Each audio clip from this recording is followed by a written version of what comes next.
His uncle. How did he manage to teach that guy? Thinking of Su Lu, Li Feng's emotions became somewhat complicated. He stood up and began to tidy up his military uniform. He was silent, but in his heart, he was a little envious of that guy's story all these years. That guy was not a professional soldier, so he could do whatever he wanted. This freedom to do whatever he wanted was so enviable. Up to this point, Li Feng had long wanted to kill Su Lu, not because he called him uncle, not because of the legendary uncle, and not because of the relationship between Auntie Muzi and Su Lu. It was because of a feeling called hypocrisy. After all, in the universe of the Federation, only the two of them had certain abilities and secrets. However, Li Feng thought of the words his grandfather had said in Qingcheng prison. He couldn't help but frown and shake his head. Dragging the suitcase, he pushed open the door and walked toward the black mecha painted with golden star. While Madman Li was being tortured and then thinking and preparing for war with doubts, Su Lu was also thinking and preparing for war with doubts and then being tortured. He stared at the hundreds of soldiers scattered around the military camp. Those two thick, knife-like eyebrows of his finally couldn't help but furrow. He didn't understand why the Department of Defense would throw this dog shit in his face.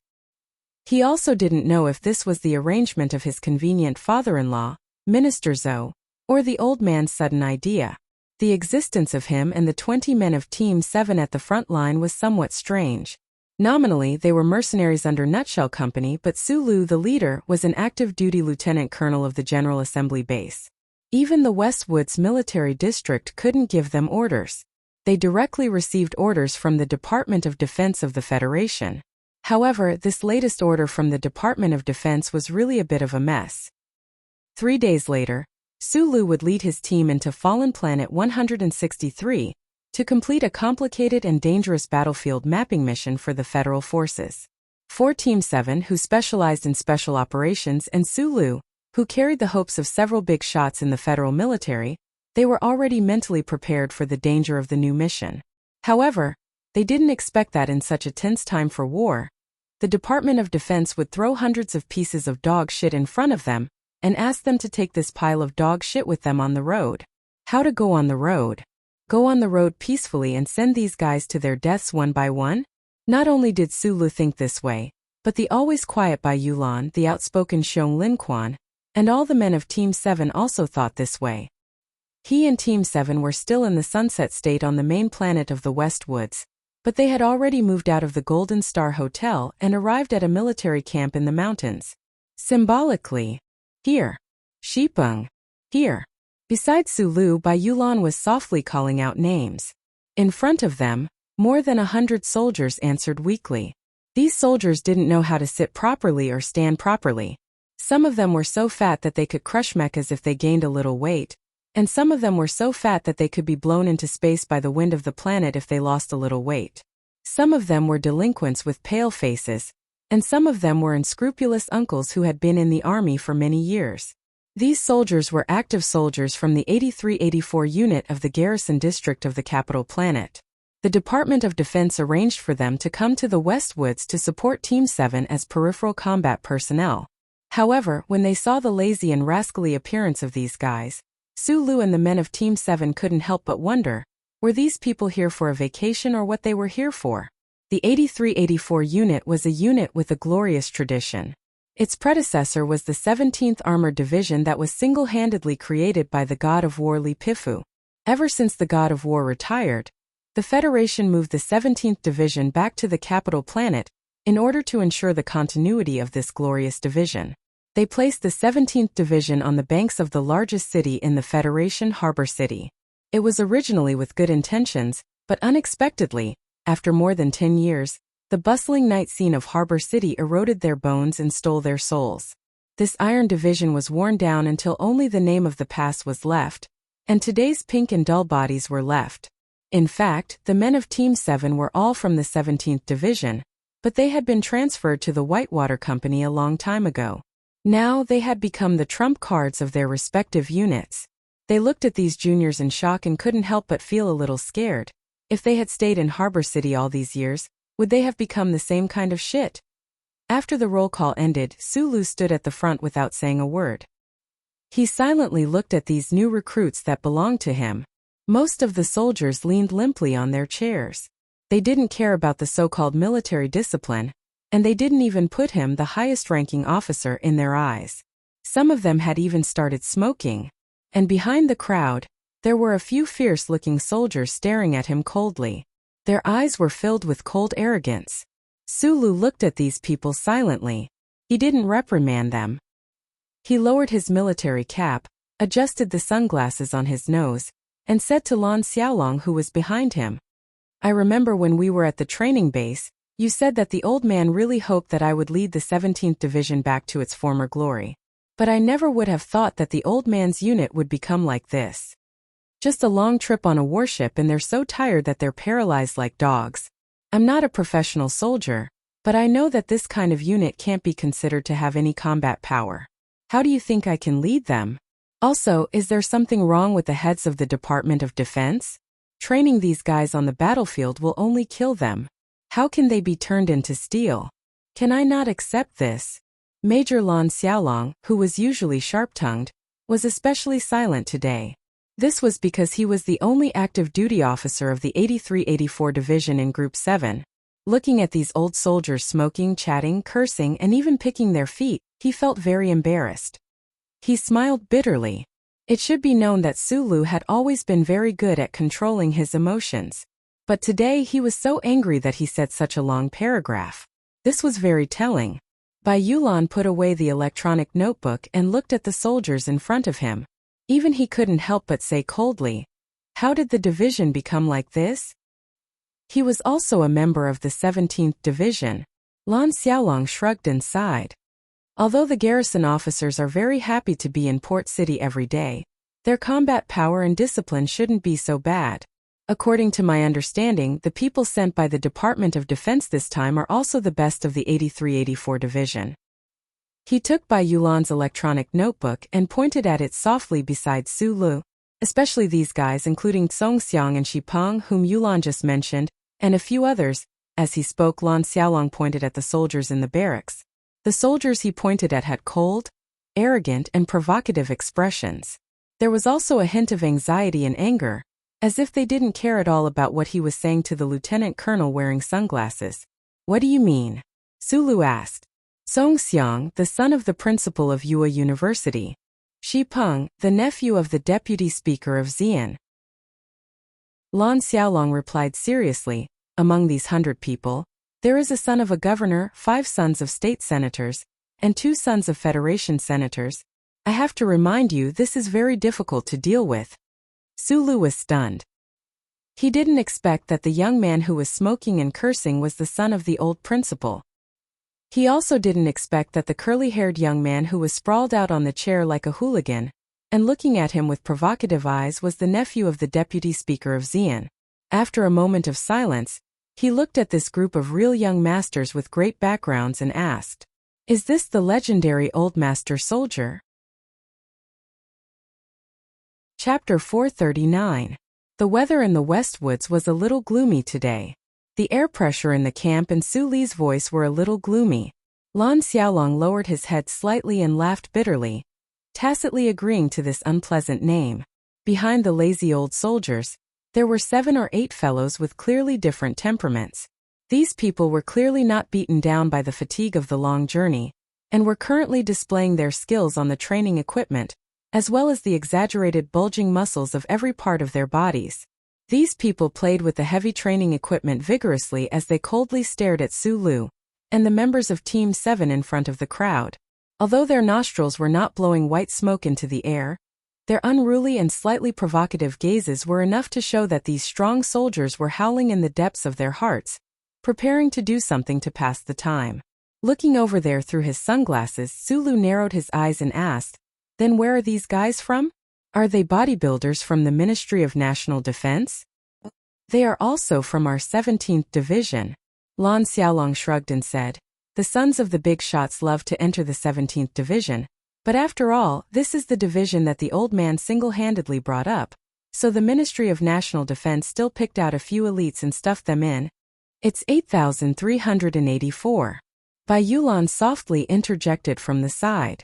It was obvious that this delicate but deeply incisive man was absolutely unwilling to admit that these old soldiers or those muscle-bound idiots in front of him were the juniors of his division. Lan Xiaolong ignored him and looked at Su Lu and said, "These guys are specially used to represent the division in the various assessments of the Ministry of National Defense. Now, the 17th Division is relying on these people to make a name for themselves. Plus, no one is controlling them, so these guys are a little arrogant and irritable. Yes, they know me, otherwise they would have already made a scene by now. If they were not old soldiers with great backgrounds, then they were undisciplined soldiers." Su Lu suddenly felt that his eyebrows were a little itchy. He reached out his right index finger and lightly scratched it. Looking around the camp to everyone's surprise, he turned and walked back to his room without saying a word. The 100 or so soldiers from the 17th Division couldn't help but feel a little surprised when they saw the lieutenant colonel, who was obviously their highest-ranking officer, turn around and leave just like that. There wasn't a storm of reprimanding as they had expected. Song Xiang, who was slumped in his chair, had long prepared himself to be scolded by his superior and then take advantage of the situation to cause trouble. Who would have thought that all his psychological preparations would hit a wall of silence? Instead, he felt a little uncomfortable from being stifled, and his slumped posture became a little stiff. Other than the 4 major military academies in the Federation, Yue University had the deepest relationship with the military. It was the only school that had the right to conduct mecha education. As the only son of a principal, he had been given preferential treatment ever since he joined the military. Otherwise, he would not have dared to act like this, not giving his superior any face. What the hell is going on? All I know is that we are on the front line in the Westwoods, but why are we here? What kind of troop was this? When can we go back? He asked his companion Shi Peng angrily. Shi Peng was the nephew of the vice-chairman of the Federation Management Committee. And logically speaking, any secret transfer by the Ministry of Defense should not have escaped his eyes. However, at this moment, this young master's face was also filled with confusion and resentment. This batch of 100 or so old soldiers were actually feeling abnormally depressed, angry, and confused at this moment. Otherwise, they would not have purposely acted in such a disrespectful manner when their superior called them out, because they had no idea why the Ministry of Defense would send soldiers like them from the garrison district to the terrifying and bloody front line about half a month ago. These soldiers of Unit 8384, who had been living a life of drunkenness in the outskirts of the port city, were suddenly urgently transferred to the military spaceport by their superiors. At the same time, all of their communication devices were confiscated. Then they inexplicably boarded a warship, and after more than 10 days of dizzying high-speed space travel, they arrived in the Westwoods in a daze. "I want to go back." Shi Peng gritted his teeth and said fiercely, "When I find a phone, I'll call Uncle immediately. Is the Ministry of Defense crazy? Sending us to the front line, don't they know that people will die here?" In the past tens of thousands of years, the status of the military in the Federation society had never been high, because the Federation did not have any powerful enemies in the universe. At that time, the political structure of the society, other than the Supreme Court of the Federation, was mainly the checks and balances of the Federation government, the Management Committee, and the 7 families hidden in the shadows of history. However, with the appearance of the Empire's invaders, after countless crushing defeats, tragic victories, and life-and-death situations, the status of the federal military was blown by the wind and skyrocketed in the short span of 60 years. Whether it was the lofty image in the hearts of the hundreds of millions of people in the Federation, or the needs of survival in reality and political needs, it all made the military the most special and important part of the Federation society. The Federal Army expanded greatly, its status rose, and its power increased. According to the Constitution, the president who commanded the Federal Army naturally became more powerful together with his government. In comparison, the Federation Management Committee and those families without military power gradually lost their shine. Under such a background and climate, the Federation formed an atmosphere of pride in the military. Whether it was the politicians or the economic tycoons, they all did everything they could to establish a relationship with the military. Even one of the 7 families, the Iron Calculator family, had been working hard in this regard, not to mention other people. However, the big shots in the upper class of the Federation were not really willing to let their families and their children bleed and sacrifice for the survival of the Federation. What they needed was to go to the military camp and leave a beautiful page in their resume files. The 83-84 unit stationed in the suburbs of the port city, this security force that had been created by the god of war but had never been to the front line again, had undoubtedly become the first choice of these big shots. As a result, the invincible 17th Armored Division in the past had become a shady army filled with the mediocre and lazy aura of the rich and powerful. Through Lan Xiaolong's introduction in a low tone, Sulu roughly understood some of the historical background, but he still did not understand the real intention of the Department of Defense's arrangement. He knew that he was not a suitable role to lead an army. It was not difficult for him to single-handedly kill 7 people. This kind of courage and boldness was not difficult for him, but to turn a pile of dog shit into flowers was completely inconsistent with his personality. However, from the experience of the past year, it seemed that the old man in Philadelphia was determined to watch him fail. He had to make up his mind to bring these guys from Group 7 out. On the one hand, it was because he could not be like the uncle who took in these guys and ignored their future. The more important reason was that although Group 7 had never had a chance to show their real combat power on the battlefield, after a long time of getting along with them, Sulu had seen their training and knew their professionalism, discipline, and the sense of honor of real soldiers. As for those old soldiers, he sat alone in the room, turned on the workbench, and found that there was a reply from Shang Qiu in the military encrypted mailbox. He wasn't in a hurry to reply because in the past half year, he had often communicated with Miss Shang Qiu about mechanical repair. He lightly tapped on the touch keyboard and began to write a letter to Zhou Yu, who was far away in Linhai province. Half an hour later, the beep that represented a reply sounded at in the past 2 years. Whenever there was a need for political analysis or calculation, Sulu always habitually thought of this beautiful girl who liked to wear bright red. This habit began in the Wangdu apartment and had not changed since then. This was because Sulu knew very well that his genius brain was more suited for machine language and was not good at the complicated politics between humans. His friend Taijian definitely had an absolutely trustworthy mind, but he did not want this to be mixed in with their friendship. The most important thing was that this prince often went missing. Zhou Yu's reply was very quick. This young mother very calmly used very simple words to analyze the situation Sulu was facing, and the real reason why the Department of Defense used him as a knife. The war between the Federation and the Empire had begun. Other than the shock and excitement of the Federation, there were still inevitably anti-war cries. This was especially so for a group of George Carlin supporters who had split off from the Medellin Youth Army. Through some unknown means, they had obtained the personnel list of certain military logistics units and published it through the Capital Special District Daily. The people of the Federation were shocked and angry to find that these logistics units that did not need to go to the front lines were actually filled with the descendants of Federation politicians and rich people.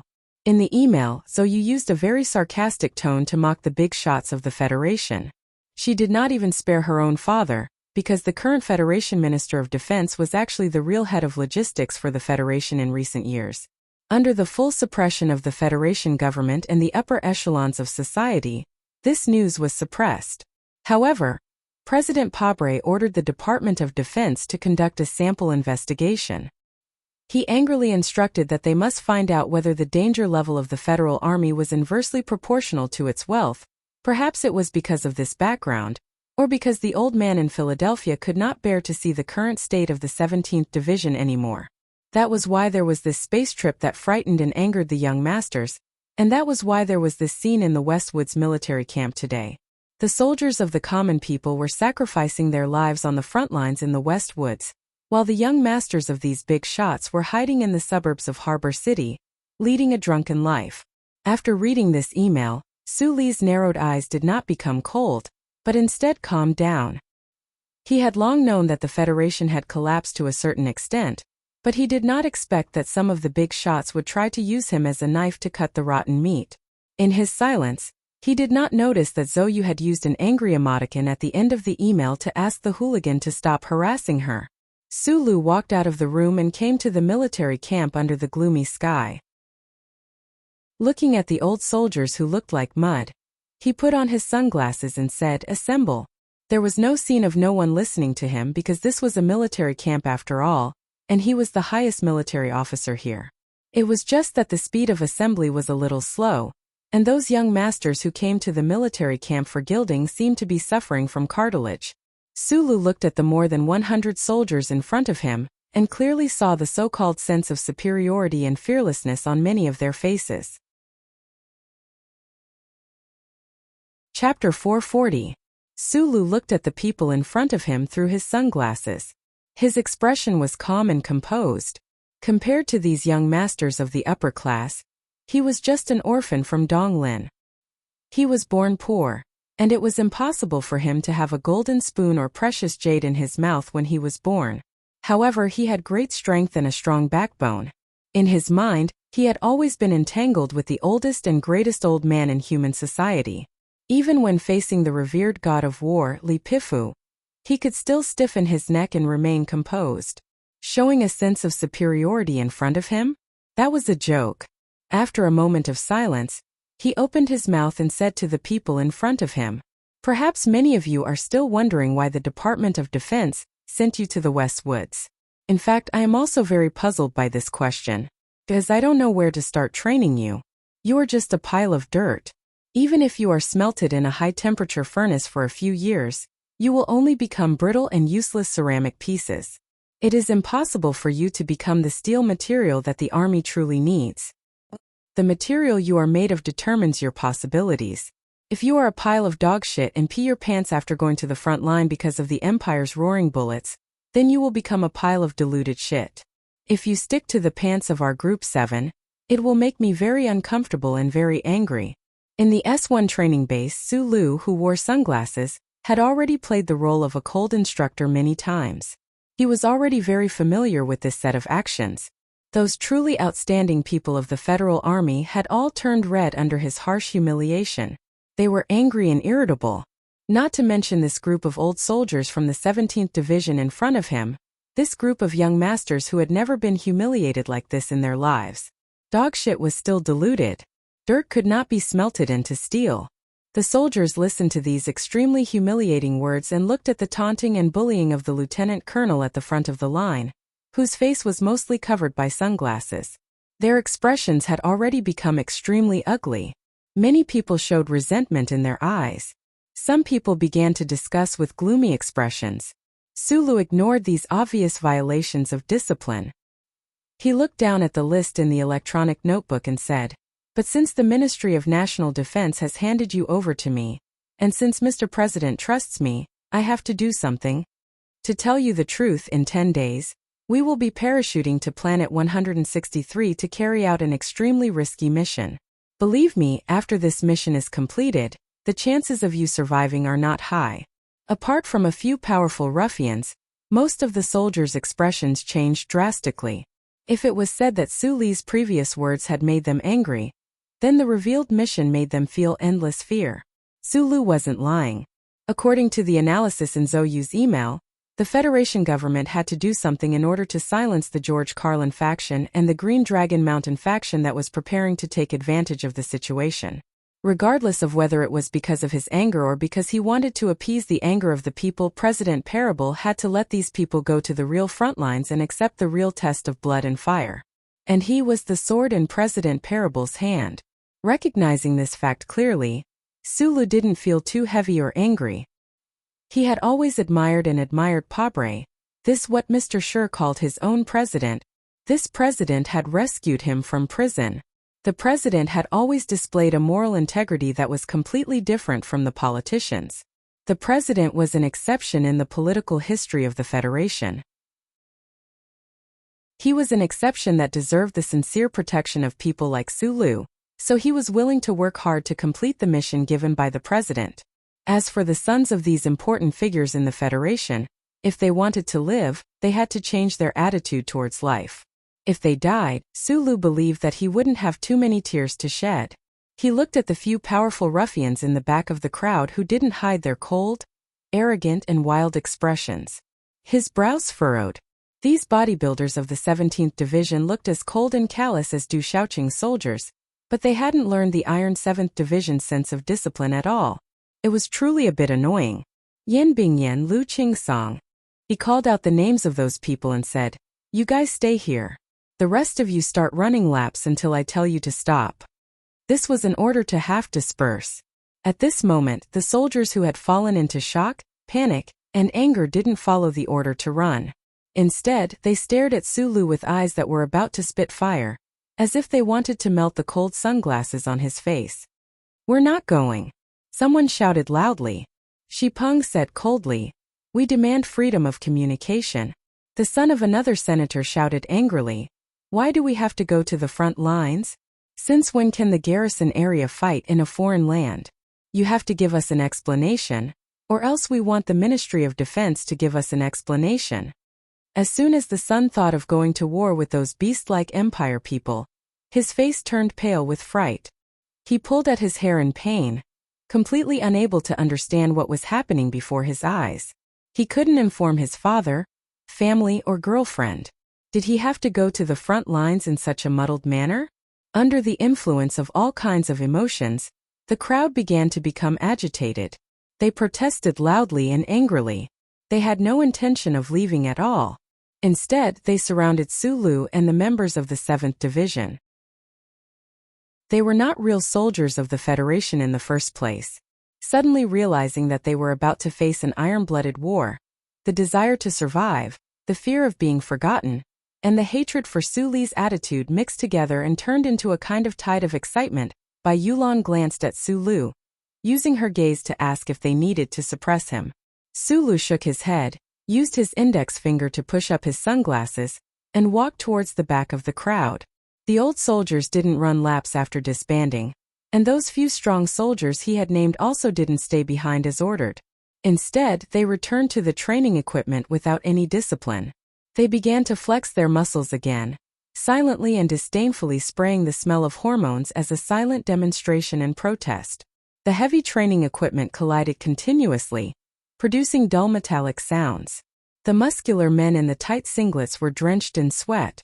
They looked at the approaching Sulu, but had no intention of getting up at all. Among them, the second lieutenant named Yan Bingyan looked at Sulu provocatively with a mocking smile, revealing a mouthful of white teeth. His smile wasn't sunny at all, but fierce and ruthless. Yan Bingyan, the 17th Division's record holder for many training events in the past 3 years. For this monster, running 10 kilometers with weights was as easy as taking a stroll. Right now, the weight displayed on the electronic positioning weight training equipment he was using had already reached its peak, but he was still able to easily reveal a hint of mockery in his smile. When the soldiers beside the training equipment heard that they were going to the front lines, they weren't as panicked as the old soldiers. Instead, they were faintly excited. It was just that they were used to being undisciplined in Hong Kong, and more importantly, they were a little aggrieved by the National Defense Department's ruthless methods, and angered by Suli's attitude, so they were exceptionally tough. "I didn't ask you to stay behind to train with these weights." Sulu looked at the guys beside the equipment and said, "Are you kids who want to play? Or are you guys male prostitutes who specialize in bodybuilding and then flirt with rich ladies? Otherwise, why can't you leave these things for even a moment?" With a muffled thud, Yan Bingyan came down from the equipment with an ashen face. The heavy weight landed heavily on the receiver, and the steel handle, which was about 3 fingers thick, shook up and down. The rest of the strong men also came down from the equipment and stood behind Yan Bingyan, coldly looking at Sulu and the people behind him. "Sir, I think it's best to take back those words." Yan Bingyan stared into his eyes and said, "Of course I don't dare to threaten you, but to say that the equipment used by the military is the means of a male prostitute, I feel that this is an unacceptable humiliation. Of course you may not be good at these things." Yan Bingyan looked at him with a hint of mockery, "But I think that no matter what army, the strong should always receive a certain amount of respect." "Very good, respect the strong. At least we have one thing in common." Sulu looked at him and suddenly said, "De Xiong, let this strong man try holding your weapon." As the gunner of Group 7, Xiong Linquan's strength was unparalleled. Even in the entire federal military, he could be ranked at the forefront. Hearing this, Bai Yulan and the others instantly understood what the supervisor wanted to do, and their lips curled up slightly. Initially, Xiong Linquan had been the one who disliked Sulu the most, but after interacting with him in the training base after graduating from the Japanese academy, he had become the one who admired Sulu the most. After hearing the order, he ran back without hesitation. Half a minute later, he carried his favorite weapon. The strong men beside the training equipment looked at the heavy Darlin rotary cannon in Xiong Linquan's hands, and their expressions turned ugly. In the Federation's military camp, there were many fierce people who could use the Darlin rotary cannon, which was specially used for mecha and fighter jets.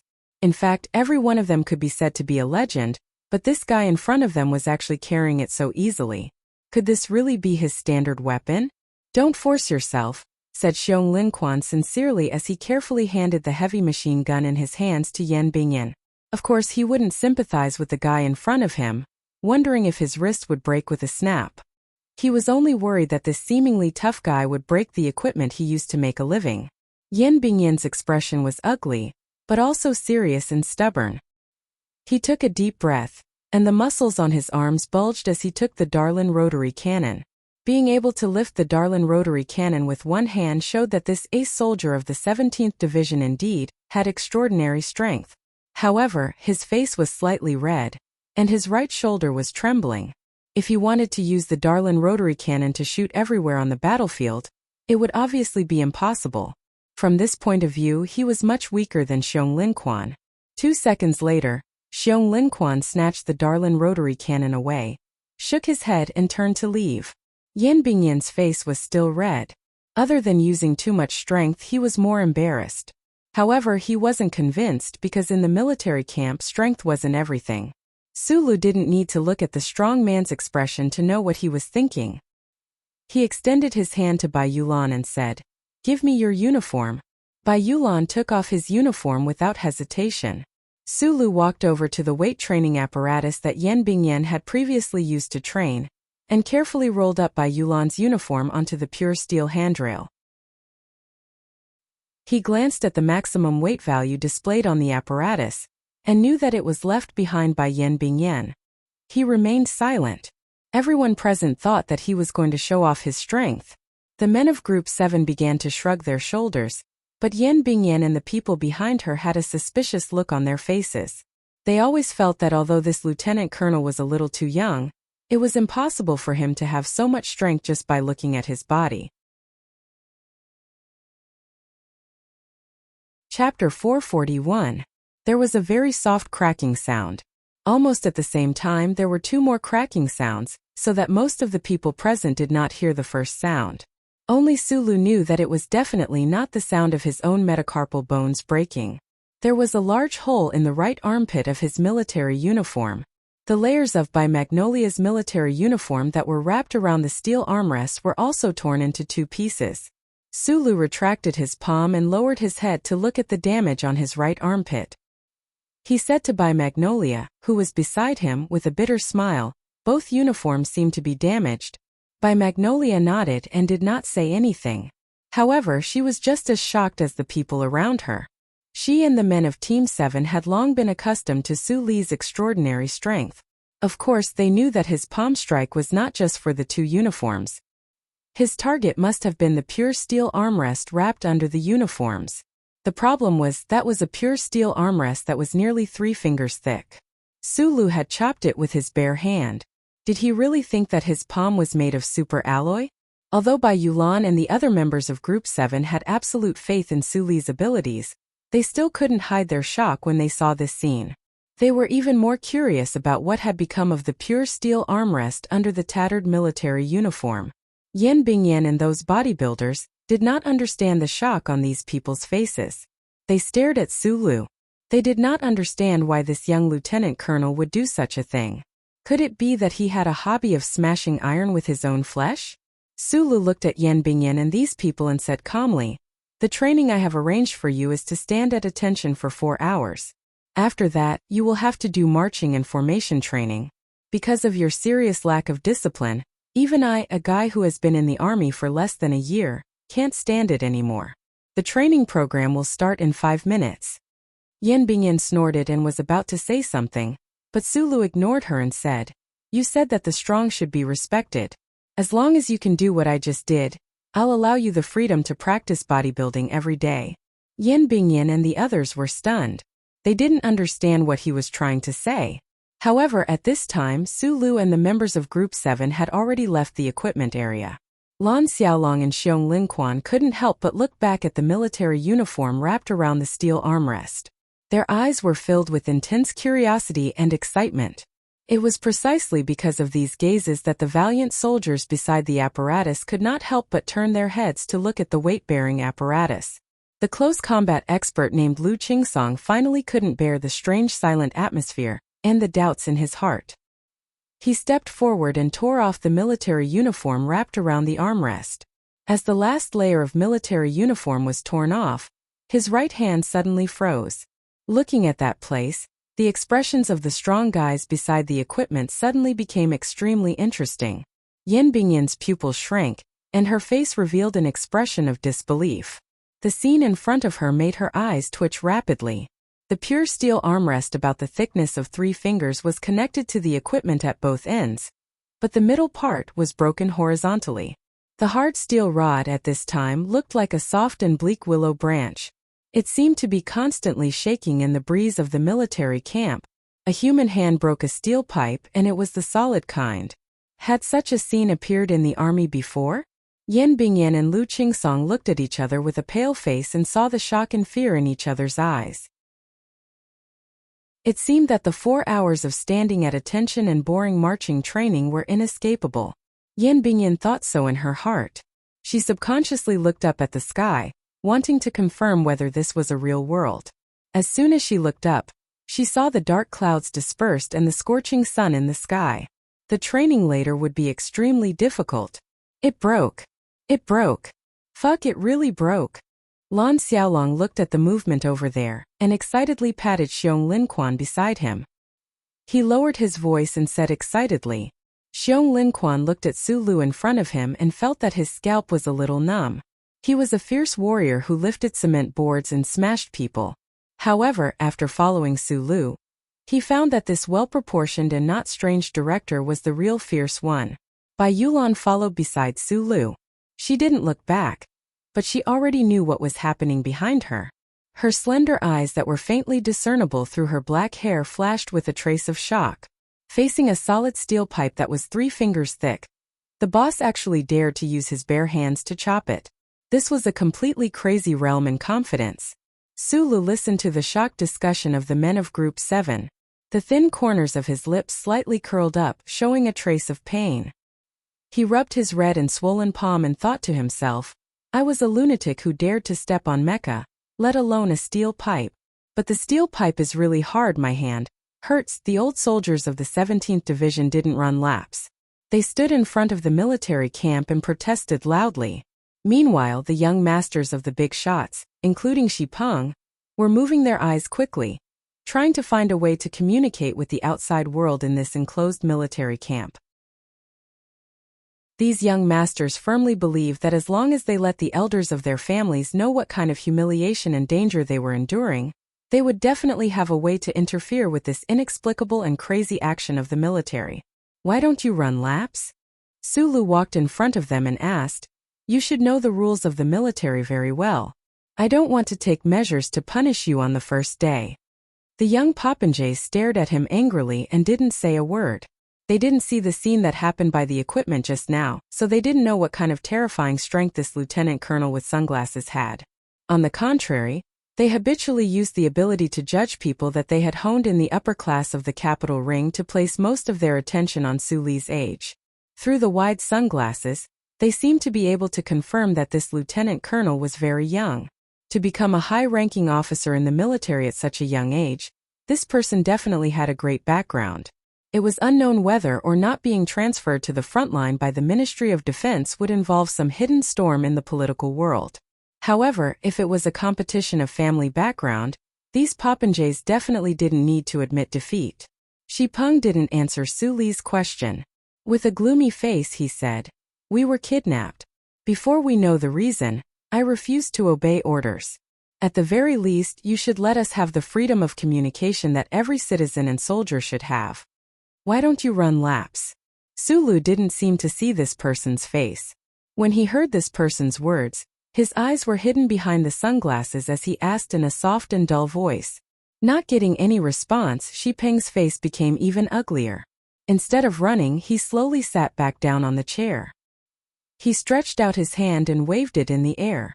A few people followed his lead and sat down in a bold and decisive manner.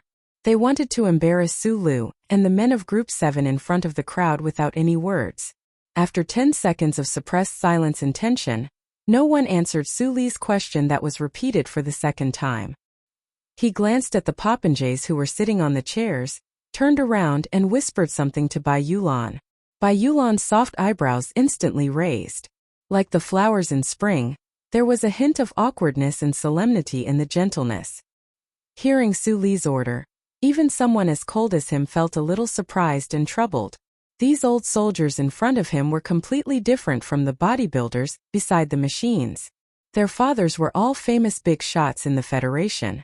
Even the Ministry of Defense couldn't completely resist the pressure from these families. Group 7 was undoubtedly the best among the mercenaries, but when faced with the pressure from the capital ring and the anger of those big shots, they were just ordinary soldiers. How could they resist? Bai Yulan put his right hand into his trouser pocket. He knew very well that this matter involved President Pabre and the government of the Federation, or even the old man in Philadelphia. However, their target was the politicians and tycoons that made up the Federation.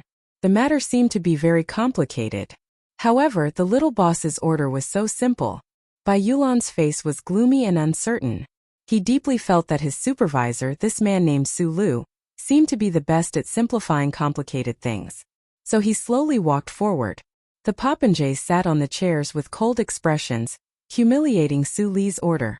However, they looked at the handsome man who was getting closer and closer. They seemed to be able to feel a terrifying aura spreading. They couldn't help but feel a little confused and panicked. Shipeng stared at Bai Yulan's right hand that was in his trouser pocket and asked, "What do you want to do?"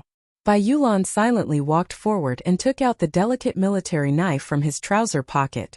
Without any warning, the delicate military knife flashed with a beautiful light, cut through the air, and easily pierced into Shipeng's right shoulder. With a puff, blood spurted out. Shipeng didn't cry out in pain. His face was pale as he looked at the delicate knife on his right shoulder in shock. He seemed to be so shocked by this ridiculous scene that he didn't know what to say. Someone dared to stab me? That person stabbed me? Someone actually dared to stab me? A scream sounded. The popinjays looked at Shipeng, who fell on the ground with pale faces and trembled. A few of the braver ones rushed over and hugged Shipeng in their arms. At the same time, they glared at Bai Yulan and Su Lu and screamed, "Are you crazy? If you don't listen to the order, you will also die if you go to 163. Su Lu looked at the bleeding Shipeng and naturally thought of the big shot that he had met at the flowing wind slope. He said softly, "I'll give you one more minute. If you still don't want to run laps, I don't mind letting this secretary Bai stab you 2 more times." Songji tightly hugged the bleeding Shipeng. He was trembling with anger and fear. He stared at Su Lu fiercely and shouted, "I'm going to complain to the legal department. I'm going to send you to the military court." Su Lu was silent for a moment and suddenly said, "I forgot to tell you, this is the 7th Combat Team of the Shell Corporation. We are mercenaries, not federal forces. The military court can't control us." The popinjays' faces were pale. Shipeng was desperately covering his bleeding wound. He stared at Su Lu and roared, "Who the fuck are you? Lan Xiaolong, tell this son of a bitch who I am." Lan Xiaolong quietly hid behind Su Lu. He glanced at the chaotic scene with the corner of his eyes. His heart slightly twitched. He really didn't understand why Su Lu dared to do this. However, at least at this moment, he knew that the baby of the deputy speaker would definitely not be able to get back his face. Yan Bingyan and the other strong men beside the equipment in the distance had already begun to do standing training under the hot sun with ugly expressions. Su Lu looked at these young masters who were gnashing their teeth in anger and fear. After a moment of silence, he took off the sunglasses on the bridge of his nose and said, "I don't care who you are, but I think I should let you know who I am." Chapter 442. It was still that Federation proverb, "A person has a name, a tree has a shadow." Su Lu, this name was extremely ordinary. The slanted shadow behind him not all that austere either. However, when these hedonistic soldiers here heard these 2 words, saw the ordinary face that was revealed along with the sunglasses on his fingertips, They immediately felt a wave of extremely cold aura envelop the military camp, crushing down on their usually proud and reserved hearts. From a certain perspective, Sulu was already a great celebrity in the Federation. The people didn't know how many people he had killed, how many great things he had done. The Ministry of National Defense's propaganda department cooperated with the news media, but with the help of the scandal with the nation's young lady, they placed him in front of the spotlight and magnifying glass. Now that this name was spat out from his thin lips, it would no longer be as light as a feather. Once it landed on hard ground, it would definitely forcefully smash open several large craters. The hedonistic soldiers here finally understood why this ordinary-looking fellow was already a Federation lieutenant colonel at such a young age. They finally understood why in front of these people's sense of superiority and family background, he could still be so calm and ruthless, to the extent where he was even a bit more ruthless than they had indulged in imagining. It was because he was Sulu, the young genius that military godly Pifu and President Pabre both held in high regard, a target that the federal military focused on nurturing. Regardless of whether it was a competition of background, willpower, strength, or methods, this Federation lieutenant colonel wearing sunglasses, at least in this isolated military camp that was far from bustling life, he had an overwhelming advantage. Shi Peng and the few young masters closest to him weren't those hedonistic sons who drove a few sports cars and whistled a few times just because their fathers had several $100 million in assets. Instead, they were the true young masters who were truly at the top of the capital ring, so they just so happened to know some inside information regarding the name Sulu. That was why their reactions were even more intense than others. Shi Peng, whose right shoulder was gushing with blood, suddenly had fear in her eyes. Shocked by this name, she fell backwards with a resolute manner, bringing along her group of friends whose faces instantly turned deathly pale. They fell onto the ground in an extremely miserable manner, becoming a mess. In the luxurious and exquisite upper circle of the capital ring, the old and rather shrewd middle-aged bigwigs had a publicly acknowledged evaluation of Sulu, this person who suddenly rose to prominence. This was a calm madman. He had once smashed the Nutshell Research Institute with his peace axe, and then quietly helped the Nutshell Research Institute set up MX. He pulled down the old man from the Federal Academy of Sciences, and gave him a few ruthless slaps across the face. In the end, this young man surprised everyone. He left behind the picturesque landscape of Mo Chobak Mountain, left behind the flower-like path drawn by that respectable lady, and quietly went to S2. He wore sportswear, carried a bag of guns, broke into a certain building, and killed that counselor who caused countless headaches and fears. In the eyes of those bigwigs, Suli's temperament was calm and cheerful, but he had done so many things that were considered crazy by the rules they were accustomed to, especially the abandonment and killing in the end.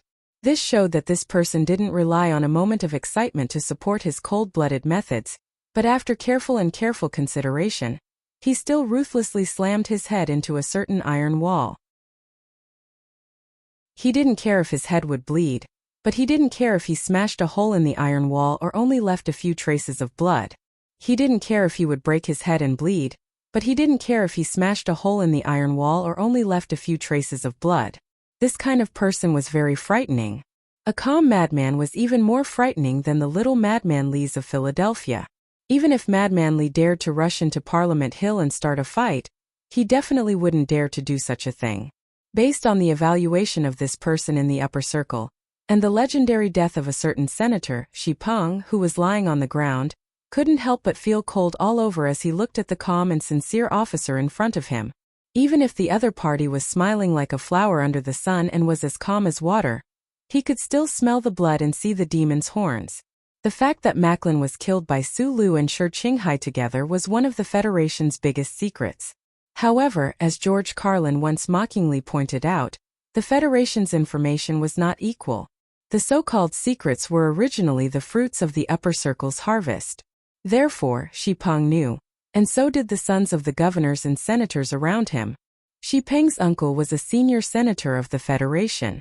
The current deputy speaker, Shaun, was compared to Macklin, who had died at the hands of Sulu. Perhaps because of his long experience in business, his hidden strength and connections were deeper and wider. However, on the surface, he couldn't compare to Macklin's once impressive reputation. It should be known that although Macklin had already withdrawn from the presidential election at that time, He wasn't the villain that was hated by the people today. He still had the support of the people, and the Federation's government and political circle, even terrifying existences like the 7 great families, had to make some kind of compromise. However, this guy in front of him just so unreasonably and brutally killed him.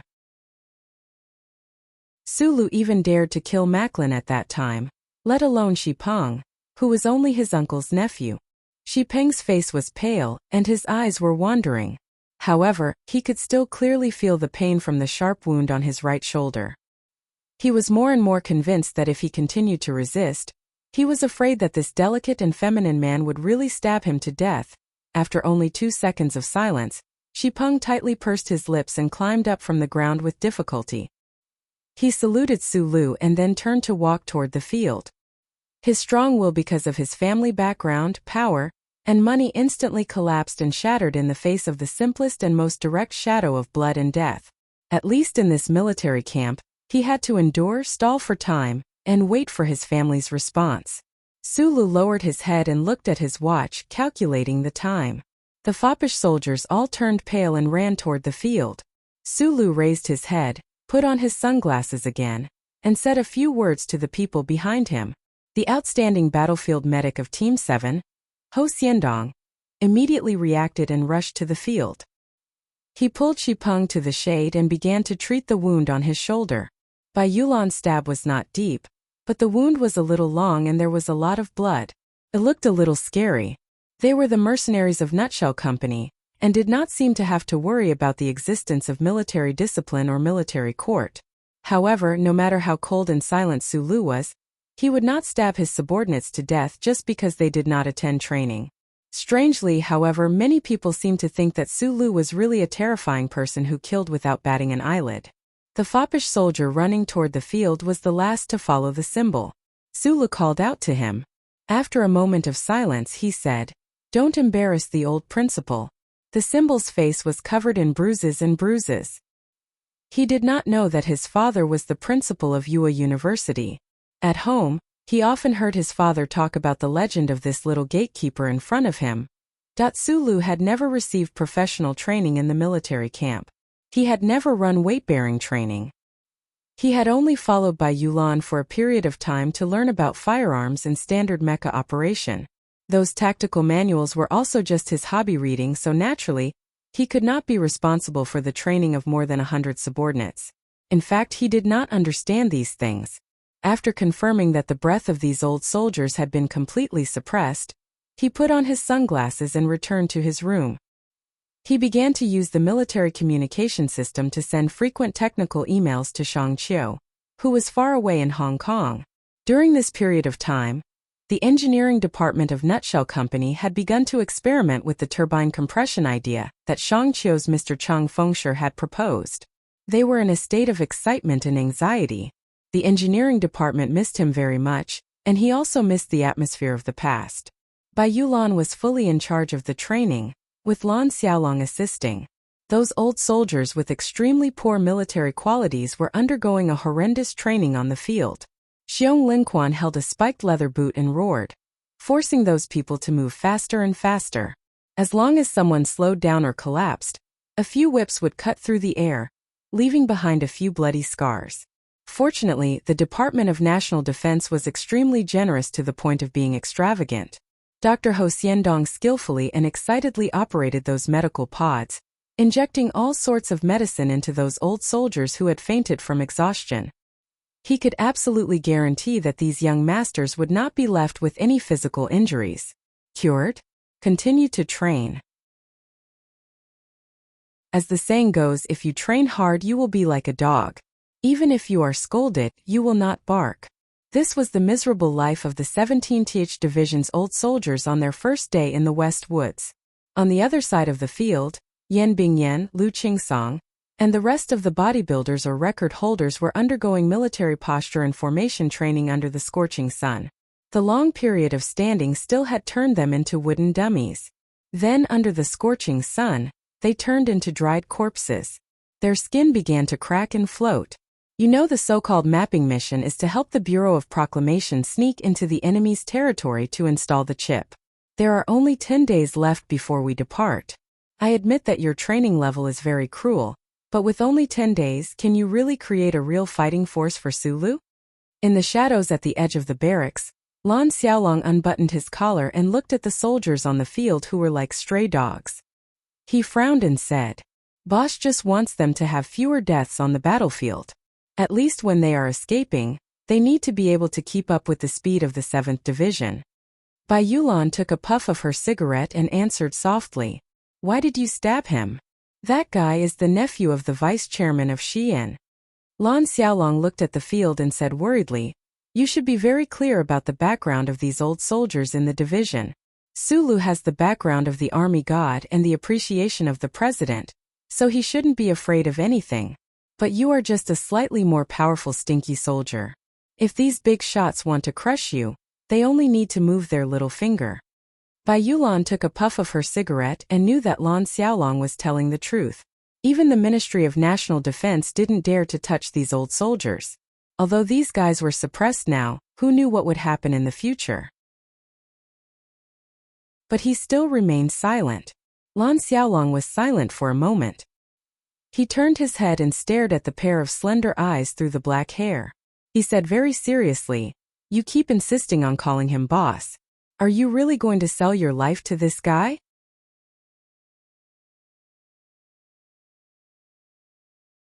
Chapter 443.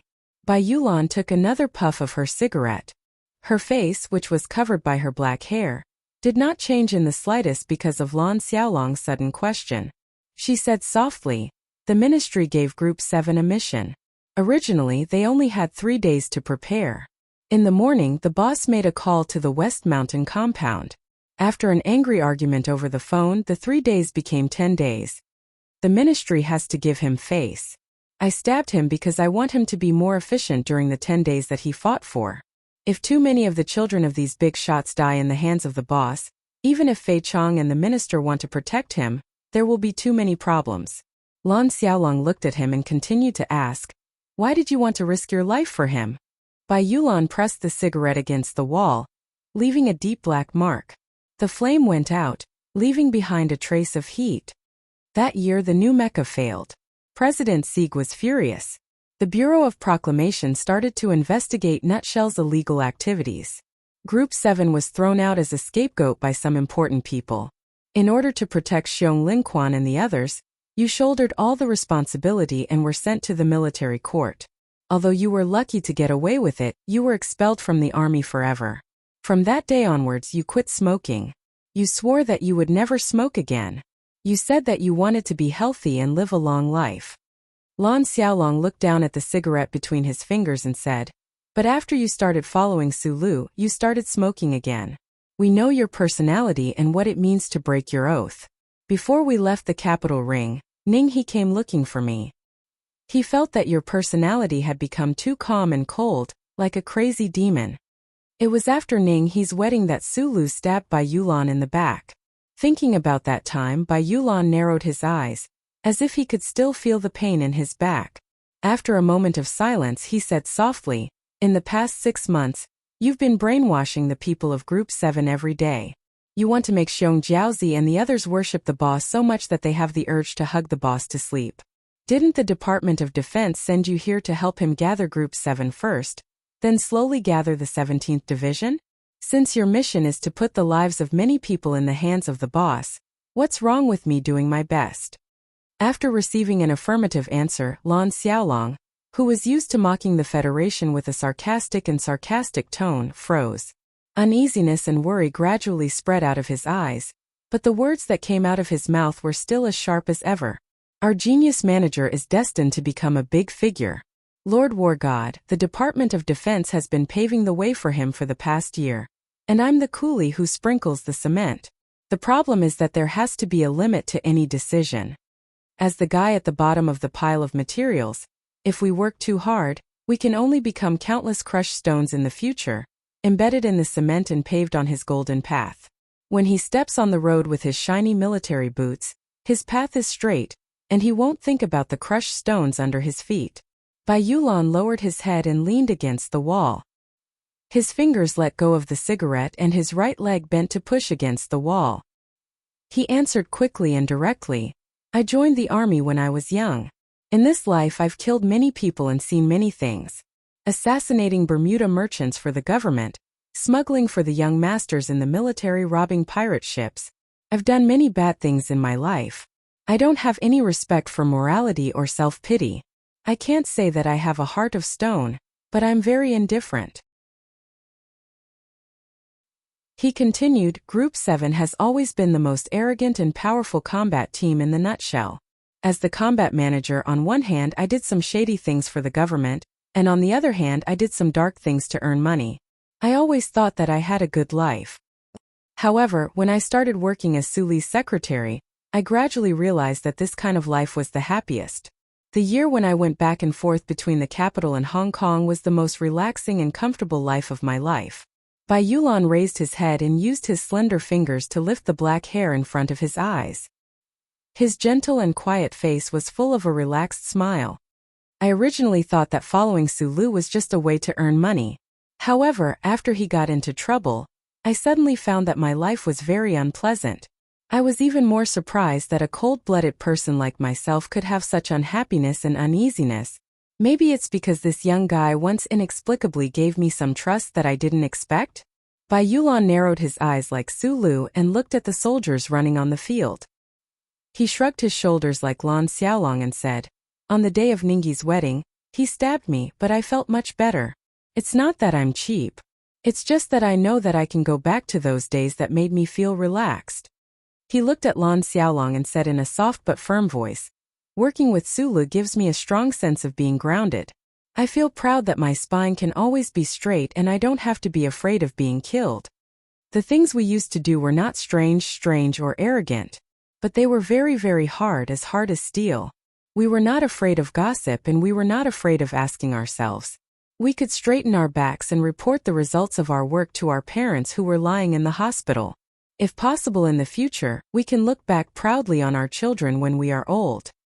There is no one or thing that is always right.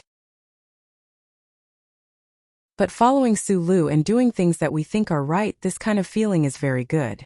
Lan Xiaolong listened in silence. He understood what kind of feeling Bai Yulan was trying to describe in his soft voice. However, he increasingly felt that Ningyi's worries were reasonable. Bai Yulan did not worship Su Lu, but he was immersed in the pleasure of a madman. This kind of situation was quite dangerous. Do you know? On the day Medellin died, I was on the mountain outside the foundation building. Bai Yulan's slender eyes flashed a trace of sharpness. He said softly, At that time I had a strong impulse to go crazy with him. In fact, I was ready to go crazy at that time. Lan Xiaolong's face changed dramatically. He could not believe his friend's words at this moment. Unfortunately, I received a call on the mountain at that time. Bai Yulan said bitterly. The image of a middle-aged woman appeared in his mind. She didn't look extraordinary, but her face was full of majesty.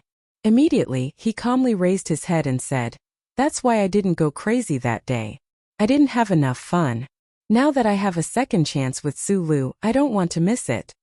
Lan Xiaolong sighed softly and no longer tried to persuade him. Bai Yulan patted his shoulder with a smile and said, Like the boss, I am a small figure who struggled at the bottom of the society. As George Carlin said, we are naturally revolutionary. Dealing with the young masters of these big shots will produce a certain kind of pleasure from the bottom of my heart. Your family background is different from ours, so naturally you can't understand. After saying a rare long psychological analysis, the delicate man put his hands back into his trouser pocket. The smile on his face gradually disappeared. The delicate lady lowered her head and walked toward the old soldiers on the field. Lan Xiaolong looked at the back of the figure. Thinking of the countless dead souls under the delicate knife of his friend and the sinister means hidden in his body, he could not help but shiver. He sympathized with the children of the senators, governors, and tycoons. It had to be admitted that as a personal secretary who did not make the bed but served tea and water for a long time, Bai Yulan had a very good grasp of Su Li's mind. In the following days, the more than 100 old soldiers from the capital ring were miserably dealt with by Bai Yulan, Xiong Linquan, and the others. From day to night, this remote and quiet military camp in the West Woods was filled with miserable howls, cries, screams of despair, and even more desperate cries for mercy. running with weights, shooting with weights, and then running with weights again, whipping, kicking, drugs, and obviously illegal black market stimulants. Blood and snot were smeared on the tattered military uniforms. Bruises and ulcers were constantly rubbing against the sand. Occasionally someone would fall and some would be so weak that they would vomit bile. The sun and moon in the West Woods witnessed countless tragic scenes. Medic Ho Xiandong stared at the piles of hemostatic tape and more than 10 empty adhesive bottles in the room. He also stared at the unconscious soldiers in the healing pods. Even though he was a professional and calm military doctor, he could not help but feel a chill run down his spine. But their commanding officer, Manager Su Lu, who was a genius in Group 7, but was also calm, kind, and optimistic, had allowed this to happen. However, contrary to Bai Yulan's description of George Carlin's theory, Su Lu did not have any hidden pleasure or displeasure in the torture of the old soldiers of the 17th Division. He was only doing things according to some strict engineering logic. Moreover, he was so busy that he did not have the time or mood to enjoy the mental world of a sadist. Under the white energy-saving lights, Su Lu closed his eyes and adjusted the blueprints stored in his mind. After a moment of thought, he slowly opened his eyes and sent the completed email to Shang Qiu, who was billions of miles away. Miniaturizing the turbocharger system into a mecha was an extremely difficult task. Cheng Fengshe had proposed a whimsical design concept. After the even more talented Shang Qiu had obtained the materials, she had immediately erased the hydrogen fuel foundation in the original design. The Nutshell Engineering Department worked at full strength. In just a few short days, the project had achieved a great breakthrough. In the past few days, Su Lu had been in constant email contact with his colleagues in the Nutshell Engineering Department. The main reason was that he was anxious to make his own contribution to the problem of the leaf absorption interference before he went to the front lines. Standing by the window, he rubbed his eyes and silently watched the old soldiers struggling on the field like sick dogs under the moonlight. He knew that these people had been tortured to the brink of despair and collapse. What comforted him was that under such strict training, none of the 100 or so soldiers tried to use self-harm to escape. Perhaps it was because these young masters did not have the courage to harm themselves? He looked at those extremely weak subordinates of his, watching as their eyes grew brighter and brighter, filled with a certain kind of hatred. He felt rather satisfied. Right at this moment his phone rang. Su Lu picked up the phone and listened quietly. His expression gradually became serious. The endless pressure from the upper echelons of the capital ring had finally arrived.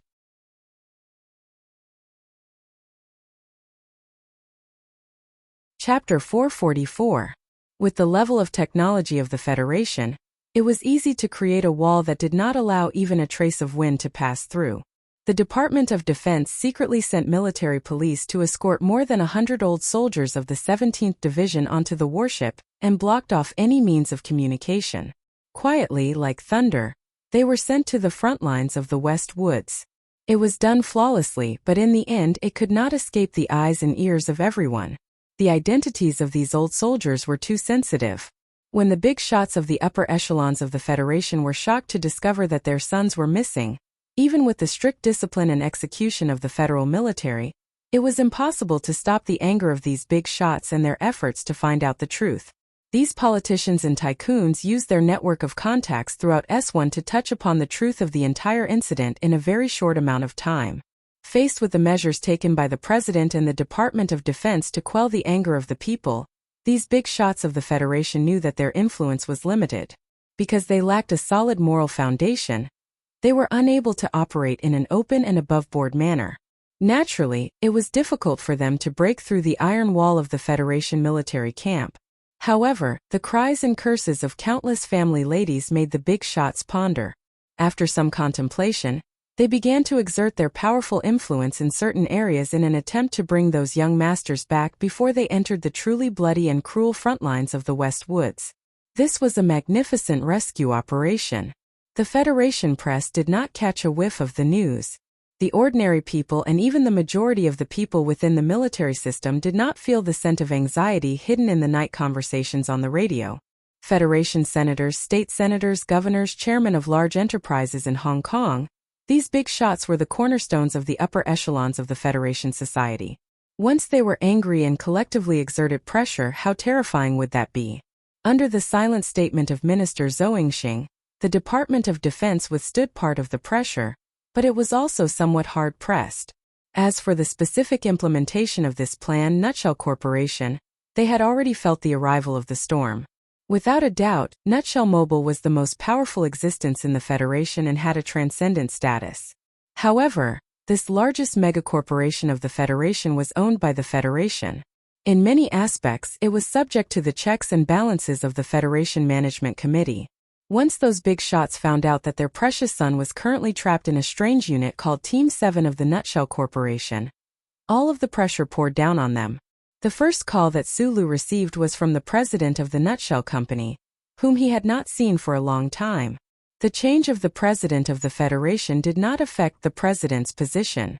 With the support of President Pabre, the president calmly and powerfully controlled everything in this giant corporation. However, this call showed that even he could not withstand the power of the Capital Rings rescue operation. The Federation's parliament is about to conduct a spring financial audit. Every year I have to attend that damned hearing. The parliament members all want to take a bite out of our bare shell. If those sons of the parliament members really die in Group 7, I really don't know what will happen in the parliament. Sulu held the phone and said, I understand. The president of the Nutshell Corporation's voice was a little tired. He said, can you apply sick leave for some of them?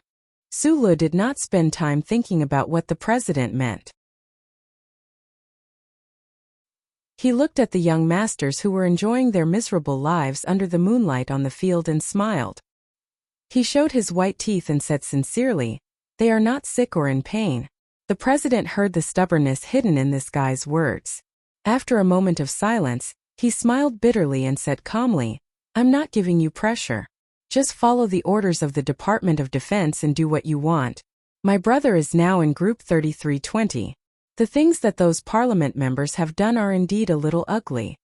Sulu felt a little warm. Just as he was about to say something, he heard the president say, there's one thing that I have to tell you. The fathers of the old soldiers under you already know that they are in Group 7. The Nutshell Corporation is just a corporation.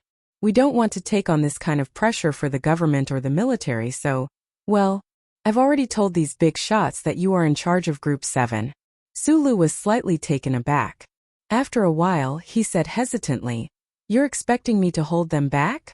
If even you can't hold them back, there shouldn't be anyone in the Federation who can, the president said with a smile on the phone. Mr. President and the war god had both cultivated him. The key was that he had once shown his ruthlessness to the so-called upper class of the Federation. To hold back the big shots rescue operation in Group 1, it had to be Sulu. He knew this very well himself. The president had chosen him to be this knife because he had thought things through. You're in the West Woods? Sulu looked at the phone in his hand and suddenly realized. The president replied with a smile, of course. To provide logistical support for the Federal Army, I have to be here to hold the line. Although you are now a lieutenant colonel in the General Assembly base, if one day you don't want to stay in the active military, you can quickly return to the Nutshell Corporation. No matter if it's the Research Institute or the Engineering Department, you can choose any position you want. The first-class technical director position will always be reserved for you. The Federation may lose the youngest general in the future, but it will definitely gain the youngest independent technical director. For a giant like the Shell Motor Company, the employee who had made the greatest contribution in the past 10 years was, of course, Sulu, who had brought countless glory and achievements to the Nutshell Corporation. However, when he suddenly heard this sentence, he still felt a little warm. He replied to the phone, I'm still an employee of the Nutshell Corporation. Don't forget that I'm in charge of Group 7. As for the independent technical director, he thought of that rainy night in Hong Kong, the middle-aged man who had been bribed by the Li family. He said, I think Shang Qiu is more qualified than me. Just as the president of the Nutshell Corporation said, the big shots of S1 suddenly found that the frontline commander of their son was the legendary Sulu. The rescue operation suddenly stopped. It wasn't that they were scared by Sulu's fierce background, but they were actually more worried about their son's life. It was just that when the Ministry of Defense and the Nutshell Corporation shamelessly used Sulu's name, the big shots couldn't find a suitable method. Between the picturesque scenery of the back mountain, the villa stood proudly in the mountains by the lake. In the early morning, kingfishers sang in the valley, but it wasn't necessarily because of the villa. It was more likely that the birds looked at the snow on the mountain and were angry that they couldn't find a way to find the fruit. Secretary Shen walked to the balcony with heavy steps and looked at his wife, who was admiring the snow under the skylight. His eyes moved away from the black mink fur coat and said calmly, "The confidential secretary of the Parliament Hill office called again." His tone was very anxious. "She only has one nephew, and they protect him like a treasure. Now he has been taken to the front line in the Westwoods by the Ministry of Defense and thrown into Su Li's army. Of course he would be anxious." Lady Tai looked at the snow valley and said with a frown, "I can understand how he feels, but this is after all Mr. President's idea, and Minister Zhou is carrying it out." The shining appearance of President Pabre and Minister Zhou Yingxing in the Federation's political arena had too much to do with this lady in the back mountain. Although Lady Tai's brows occasionally showed a thoughtful expression, guessing the ultimate goal of Mr. President, she didn't want to personally interfere and destroy the political intentions of her allies. "They understand this very well," Secretary Shen said. "Listening to them, they want to directly talk to Su Lu and ask for our permission." For the upper class of the Federation, although Lieutenant Colonel Su Lu, who suddenly rose to prominence in the capital, had some problems with Macho in the back mountain, because of his friendship with the Crown Prince, he was still deeply engraved with the brand of the Tai family. Lady Tai picked up half of the best quality agarwood from the table and gently inhaled it. After a moment of silence, she said, "I won't stop them, but in my opinion, wanting to directly persuade Su Lu to save their useless children is just a wishful thinking." Shunli understood that he only needed to relay the first half of his wife's words to the Parliament Hill. He lowered his head and entered the command on the work screen. "That little guy is stubborn and doesn't care about anything. Even I can't subdue him, let alone those people." Lady Tai thought indifferently in her heart as she tightened the fur coat on her body and looked at the lonely pieces of ice on the lonely lake in front of the stage.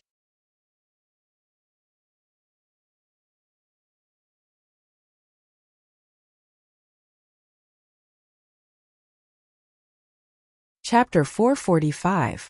Secretary Shan's eyes imperceptibly glanced at the piece of top-grade agarwood that was half-burnt yellow. Then, he glanced at the furnishings in the villa that were filled with a mixture of history and power. For some reason he sensed a trace of stale aura. He had already confirmed it, but today, he particularly clearly felt that Macho Parliament Hill, those thousand-year-old families, politicians and tycoons had formed a stale circle that floated in the clouds in the capital ring. Just like the lady in front of him, who had a noble status but was willing to do some housework from time to time, her or their social status would always stand above the ordinary people. They could work hard to fight for the everlasting existence of the Federation, but the goal of their struggle would always be to let their family gain more benefits through the existence of the Federation. This was a natural attribute, a family's instinct. They maintained the existence of the Federation to protect their family's interests, and President Pabre and the Department of Defense had violated this fundamental interest by transferring those young masters to the West Woods. If they could not even protect the lives of their children, then what were the big shots in the upper class of the Federation fighting for? After the call from the CEO of Nutshell, Su Lu, who was in the military camp in the Westwoods, received a lot of phone calls and video mails. But just as Lady Tai had predicted, the stubborn Su Lu did not even flinch in the face of the secret pressure from the capital ring. He did not reply to those emails and hung up on many of the calls that were filled with roaring voices.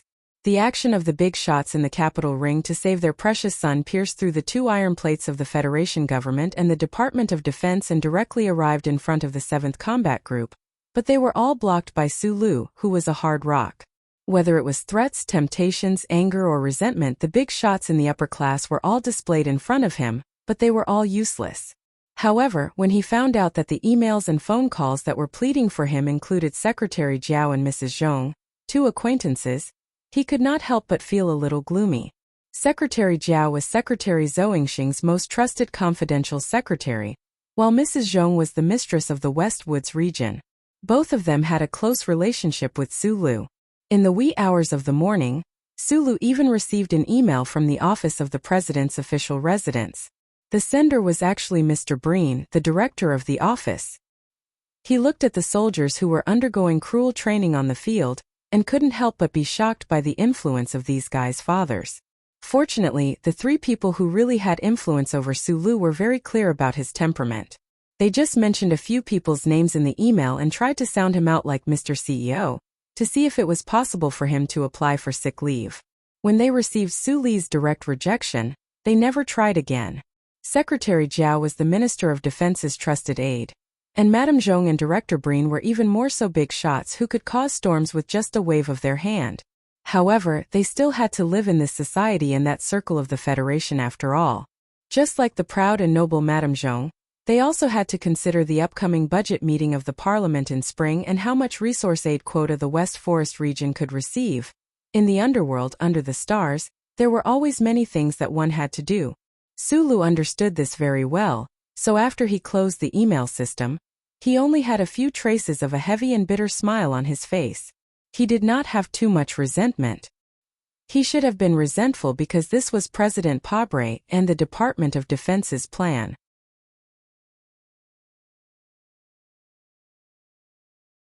Thinking of his life as a gatekeeper in Yue University, Sulu could not help but feel as if a lifetime had passed. Now, his identity and status had undergone a great change, but fortunately, his temperament seemed to be the same as before that night. More than 120 soldiers of Group 7 gathered in the auditorium for a group meal before heading to the front lines. Before the meal, there were no high-ranking officers to provoke the hot-blooded and loud lectures, nor were there any female celebrities with bare thighs to boost morale. There was only silence. The soldiers whose bodies were exhausted and in extreme pain, and the bodybuilders whose skin was cracked under the scorching sun, sat at the dining table and each had their own thoughts. A feeling of despair and sorrow broke away from these thoughts and enveloped the entire auditorium. After 9.5 days of hellish training, these soldiers had tasted for the first time what it meant to be better off dead. If it were not for the hope that their parents in the capital ring could save them at the last moment, they would not have been able to last so long under the whips of Group 7. In fact, even Bai Yulan and Xiong Lingquan, who were in charge of training, were extremely tired and sleepy. They sat silently at the table without saying a word. After the high-energy meal was hastily finished, the soldiers sat with numb expressions. There was no problem with their military posture, but their eyes were filled with the desire to die. Going to Planet 163 for the Bureau of Proclamation's secret mission, everyone knew that it was a path with a slim chance of survival. What made them despair was that they would board the battleship tomorrow morning, but their parents still seemed to have not found a way to save them. Sulu walked up to the rostrum and put on the sunglasses carefully. When he lowered his head and was about to say something into the communicator, the phone at his waist rang. Yuan? He was a little surprised to receive a call from the other party. His fingers that were holding the phone froze slightly. He looked at it silently for a long time before he picked up the call. The two words Yuan clearly came out from the communicator. The old soldiers who were full of death did not react at all. Only Shi Peng, who had been nervously clenching his fists, suddenly had his eyes lit up. Like a person who was about to fall off a cliff, he suddenly stood up and looked at the rostrum with ecstasy. Sulu held the phone and listened silently for a few seconds. Then he raised his head and looked at Shi Peng. Shi Peng could not believe it. He stretched out his finger and simply hung up the phone. Shi Peng's body tensed up. He could not believe what was happening in front of him. He was instantly overwhelmed by despair. He pushed away the table and rushed to the rostrum. He screamed crazily, "Prince! I'm Shi Peng. Save me!" Su Li's thick eyebrows that were exposed outside the sunglasses slightly frowned. Bai Yulan stood up. When Shi Peng rushed past him, he kicked the outer edge of his thigh heavily. This young master of the speaker's family was kicked to the ground. He could not get up for a while. In the past 10 days, many people have called me and the Ministry of Defense. Sulu stood on the rostrum and raised the military encrypted phone in his hand. He did not want to look at Shi Peng, who was rolling on the ground in pain. He looked at the people below the stage and said, "These calls are from your parents and many important people in the capital ring." The originally extremely quiet auditorium immediately became even quieter. It was just that the silence of these soldiers before was filled with grief, indignation and despair. Now the silence was more of hope and surprise. Only now did they know that their parents had found out what had happened to them. You are very impressive. That is because you have very impressive parents. Sulu looked at them and lowered his head slightly to look at the phone in his hand that kept vibrating non-stop. He said, "Countless important people have tried to save you. Even the Ministry of Defense could not withstand this pressure and allowed this pressure to reach Group 7 directly." Taizion's name was displayed on the black military phone. It kept ringing silently and with great pressure. Sulu slowly put his hands behind his back and did not look at it again. Naturally, he would not pick up the call. The old soldiers who had endured 10 days of inhumane torture didn't know why Shipeng had gone crazy. They stared at the stage with countless pairs of bright and pleasantly surprised eyes. In their opinion, as long as their parents stepped forward, what couldn't they do in the Federation? However, what they heard next made everyone's mood fall from the warm grasslands to the glaciers of the extreme north. It was so cold after all hope was extinguished. Sulu raised his head and looked at these new subordinates below the stage. After pausing for a moment, he smiled and said, "Let me tell you guys a piece of good news. The operation in the capital ring to save you guys from the Federation has failed." The entire auditorium was in an uproar. The old soldiers' emotions of fear, grief, and indignation seemed to have materialized and were about to burst through the roof of the auditorium. However, after being tortured for 10 days, they had already developed a deep fear of the members of Group 7. No one dared to stand up and make trouble. The phone kept vibrating non-stop. Suli's hands behind his back were clenched tightly. He looked at the people below the stage and carefully savored the slight improvement of these soldiers. His confidence increased slightly. After another moment of silence, he said in an extremely sincere tone, "You guys will have a rare opportunity to experience a different part of your life.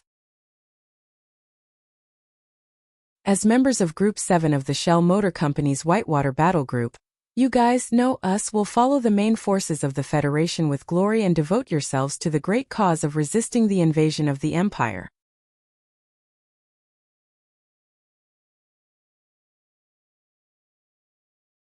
Chapter 446.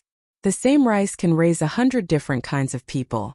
Although these debauchee soldiers in the auditorium had been raised in a greenhouse by their fathers since they were young, not all of them were really unable to withstand the wind and rain, and couldn't withstand a few days of cold. Knowing that the situation was settled after a few minutes of silence, some of the more ambitious and strong-willed young masters came back to their senses. They picked up the large bowls of liquor on the table that were specially prepared for tonight.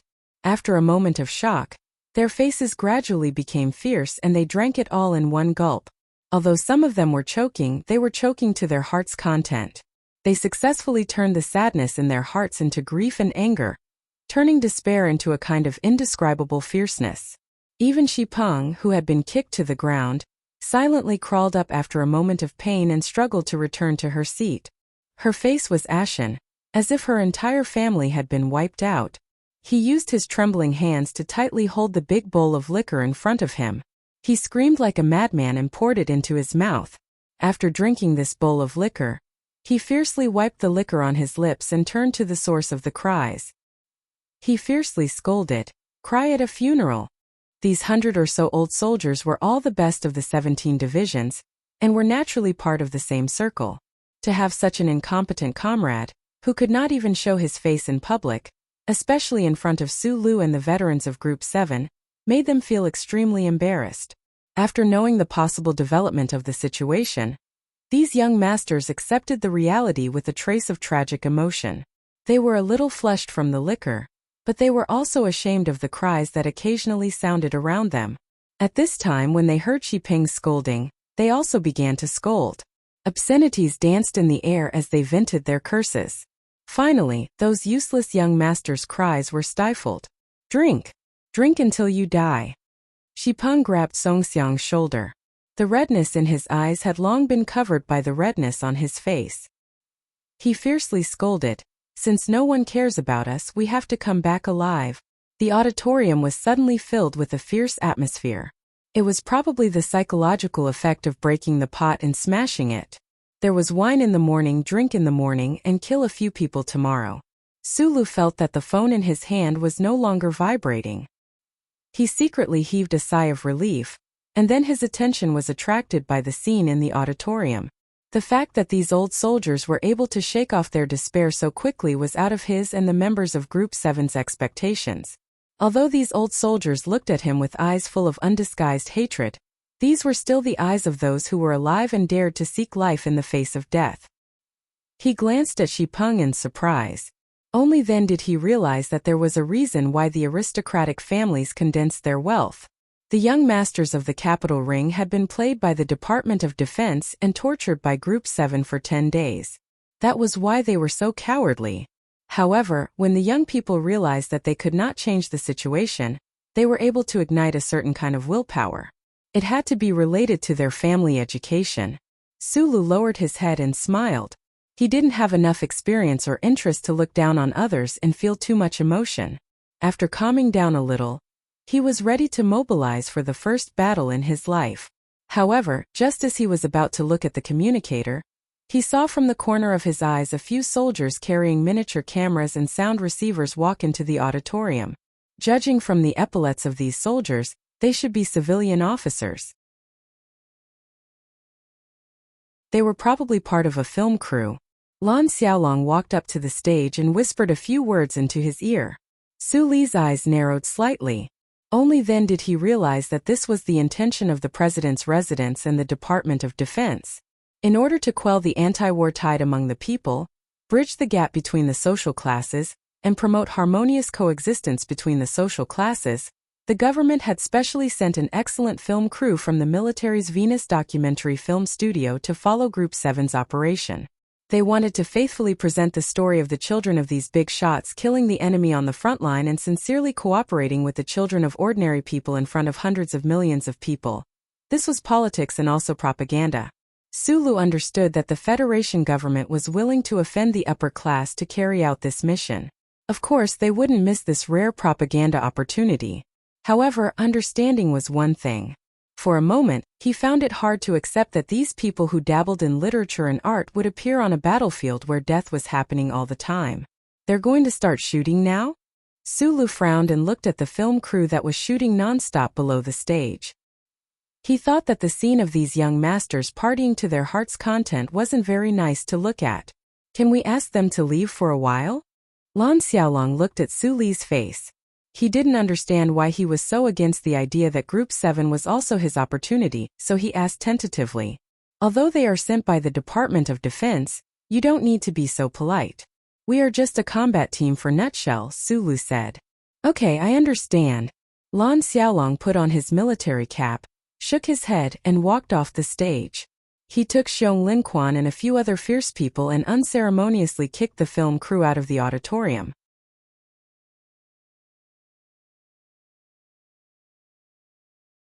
In those documentaries, you should have seen the Empire's invaders slaughtering our compatriots on the fallen stars. You should have seen the white bones and rotting corpses that were not buried by anyone in the ruins of towns and cities. You should have seen how the Federation soldiers who were about the same age as you bravely charged into the Empire's artillery fire until they became broken corpses or martyrs in the end. I know you have seen it. Sulu raised his head and looked at the silent crowd below the stage. He said, I also know that some of you cried when you saw it. I don't want to know whether it is fear or anger. I don't know whether it is fear, but at least you have feelings. If you don't feel, then you are not human. If you are not human, then you should not be afraid of death. This was not a funny joke. Su Li's first war mobilization in his life was just a calm narration with a hint of naivety and sincerity. The auditorium was silent. He looked at the people below the stage and continued softly, I know that many of you hate me, but I believe that on the battlefield, you will not be so bored as to shoot me in the back. Speaking of this, he thought of Du Shaoqing and the Iron 7th Division, and the trust in the ambush at the Yellow Mountain Ridge. After a moment of silence he said, I am not an excellent commander, but I can guarantee that you will not be a deserter under my command. In the future, when there is a need to charge, I will charge at the front. When there is a need to retreat, I will stay at the back. This is the only promise I can give you. I won't talk about a glorious future or grand words. If I want to dispel your fears with just a few words and make you scream and become iron-blooded warriors, that's not an extravagant hope. It's just naive. He scratched his head and said seriously, but since you have decided to risk your life on the battlefield, why don't you stick out your chest and walk in style? If the ending is predestined, at least on the way to the end, can you put on a slightly more manly posture? You want to return to the Capitol ring alive? You have to be brave, and I believe that you can be brave. I am in a very low mood. Until now, I haven't saved a single word of the script. I am going home soon. I feel inexplicably gloomy and irritated. However, when I think of the fact that the national football team can also beat South Korea 3-0, I feel that there is indeed no reason in this universe. I feel both happy and happy. I take a deep breath and cheer myself up. After washing the piled-up clothes and socks at night, I will try to work hard again.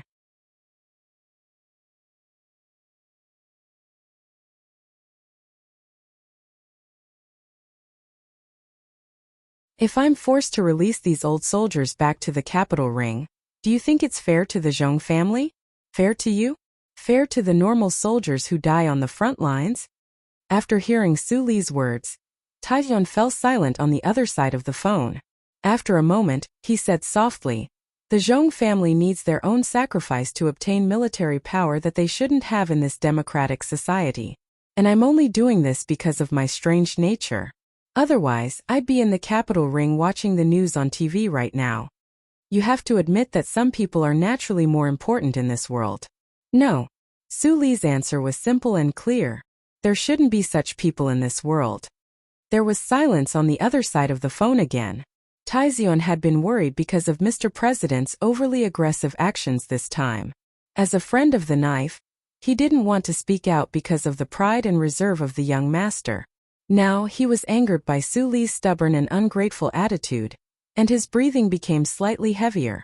After a moment he said with a hint of mockery and disdain, "Don't forget, when it comes to equality and fairness, if you don't have the background of the Lees of Philadelphia, the appreciation of the president, and the secret help of the big shots in the military, just based on what you did in the foundation building, do you think you can get out of prison and become the youngest lieutenant colonel in the Federation like Madman Lee?"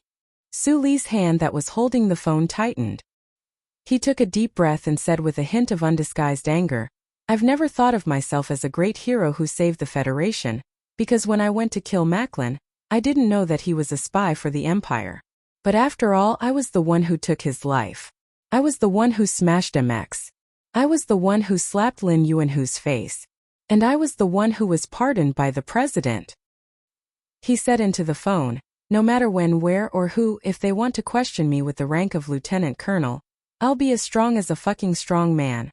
After the mockery and angry rebuke, both sides of the phone fell into dead silence at the same time.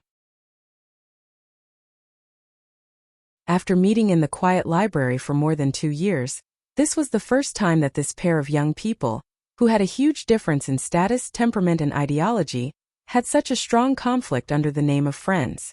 In the distant space of the 3320 planet, Taeyeon held the phone and looked back at the deep night sky outside the window, and the beautiful fireworks that lit up from time to time below. He calmly and attentively tasted Su Li's rare long-winded speech. He was the prince behind the shadow of the Federation. Naturally, he had his own pride and was unwilling to take a step back after the argument, so he kept silent. However, Su Lu on the other side of the phone was also silent. After an unknown amount of time, Taeyeon laughed self-deprecatingly and gently stroked the hair on his lips with his finger. He remembered that Su Lu did not mention that he had saved his life twice when he was angrily discussing the merits.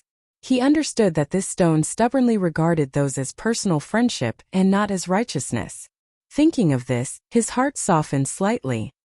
He said calmly, "Even Mr. President can't withstand the pressure of a certain class. You are just a small lieutenant colonel. Why do you have to? I don't agree with the radical method that the president and the military chose. Even if this method can temporarily quell the protests of the people, it has already caused some kind of division in the upper class. I'm more worried that he will be so radical as to point his spear at us, the few families that are old but still have a lot of power. The Federation and the Empire are at war right now. If there is a deep structural problem, it won't be a good thing." In the military camp, Sulu also calmed down and said with emotion, "Mr. President is the political ally that your family chose. I don't understand these high and complicated political affairs at all, but thank you for your concern. But you don't need to worry about how those big shots will deal with me after I return to the capital ring." He raised his head and narrowed his eyes at the starry sky above his head. "This is a battlefield. Countless people are dying every moment. I don't even know if I can survive and return to S1. Since that's the case, why should I be afraid of those old fellows? I should have died in that building S2. In the endless night of the Fox Fortress, I thought that I would die as well. In the military prison of Allure, I thought that there was no way for me to get out alive. But the president, the old man, and those big shots in the military saved me. This life of mine was earned for no reason. It is what I owe the Federation.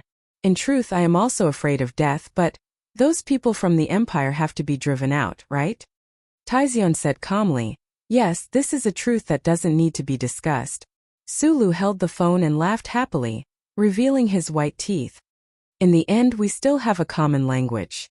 After a long silence, Taizion said with a trace of emotion, "Sometimes, I feel that the two of us are just 20 years old. We should be in our youth, but we are forced to think about so many complicated things and go through so many difficult choices. It really doesn't feel good. Think about Madman Lee. You will realize that our lives aren't that bad." Sulu leaned against the wall and then said seriously, "My team members have been training these new recruits hard. They are already very tired, all for the sake of protecting their lives. I won't deliberately push these young masters into the fire pit, and I won't hide them in the Mecha Fortress.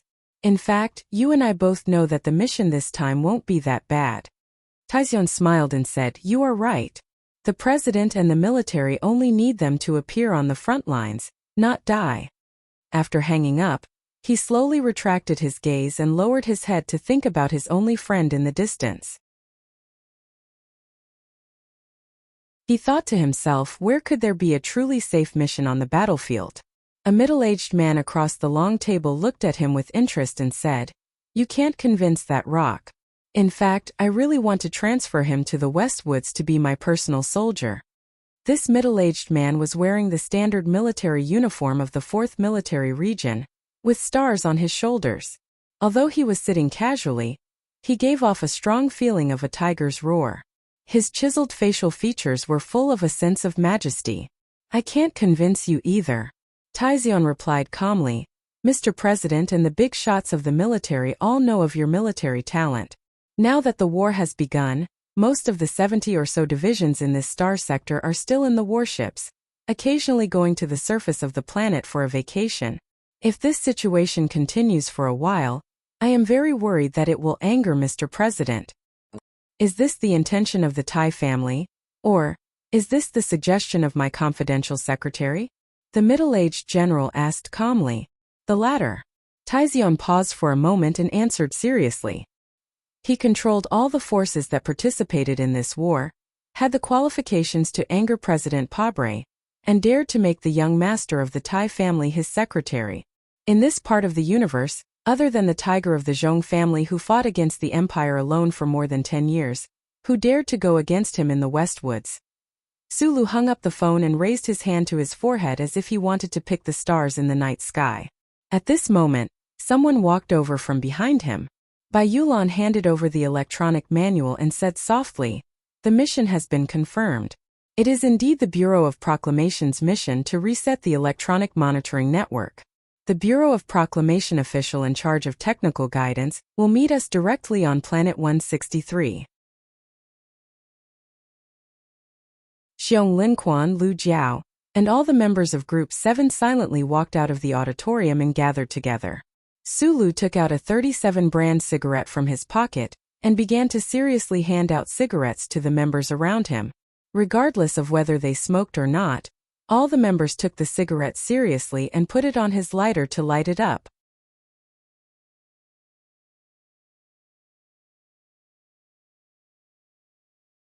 Chapter 448. These veterans knew very well that because Sulu had brought the nation's maiden to Planet 5460, this secret mission for the Bureau of Proclamation was the first time Team 7 had been sent out on a mission in this war. Therefore, they could feel what Su Li's serious distribution of cigarettes meant. It was the smoke from the battlefield steeped in alcohol. Listening to the noises of the rookies in the auditorium behind them, they became even more silent. They lowered their heads and smoked without saying a word, their expressions firm and calm. Team 7 had a total of 21 members. Before they could finish distributing, the dark blue number 37 brand cigarettes had already been distributed. Bai Yulan smiled slightly and took out her own number 37 brand cigarettes from her pocket. She held one in her mouth and gave one to Lan Xiaolong beside her. Su Lu held the cigarette in his mouth and opened the map of Planet 163's surface from the electronic manual. Through the somewhat dazzling smoke, he looked at the work area marked in green and narrowed his eyes slightly. If the military's air support could be timely and powerful, reconstructing the glory of the charter in this 3,200 square kilometer area would not be a difficult task.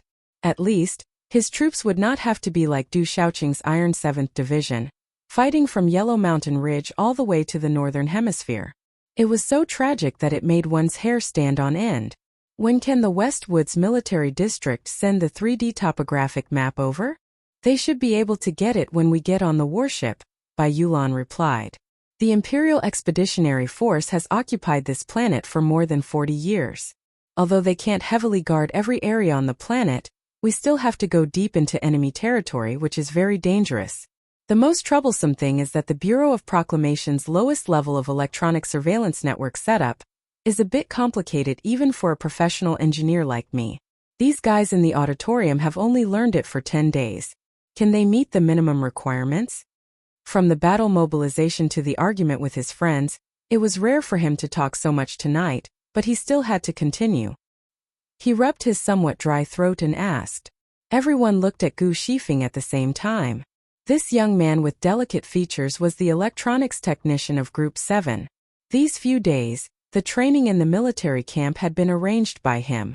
Gu Shifeng adjusted her crooked military cap and looked at Su Lu as she replied, reporting to supervisor, I once did a secret mission for the Bureau of Proclamation. The installation of the electronic equipment may seem troublesome, but it can be broken down into a clear isolation process. During the training, I've already divided the recruits into 6 groups for teaching. All they need to do is to repeat some monotonous laying techniques. If the Bureau of Proclamation officials can meet up with us on the planet, there shouldn't be a problem after a few days of intensive training. Su Lu then looked at Xiong Linquan. Xiong Linquan said in a low voice, their physical condition is very bad now. The past 10 days have been too rough, and the acidic substances accumulated in their muscle fibers are too strong.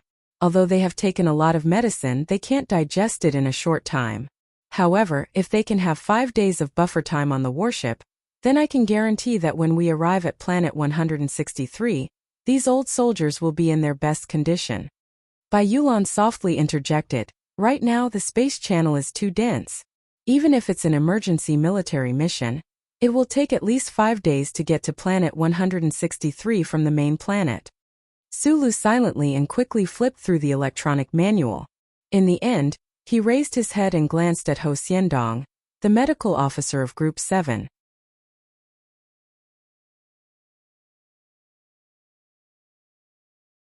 I sulked in my bed for 2 days and 2 nights, feeling so bitter that my whole body felt uncomfortable.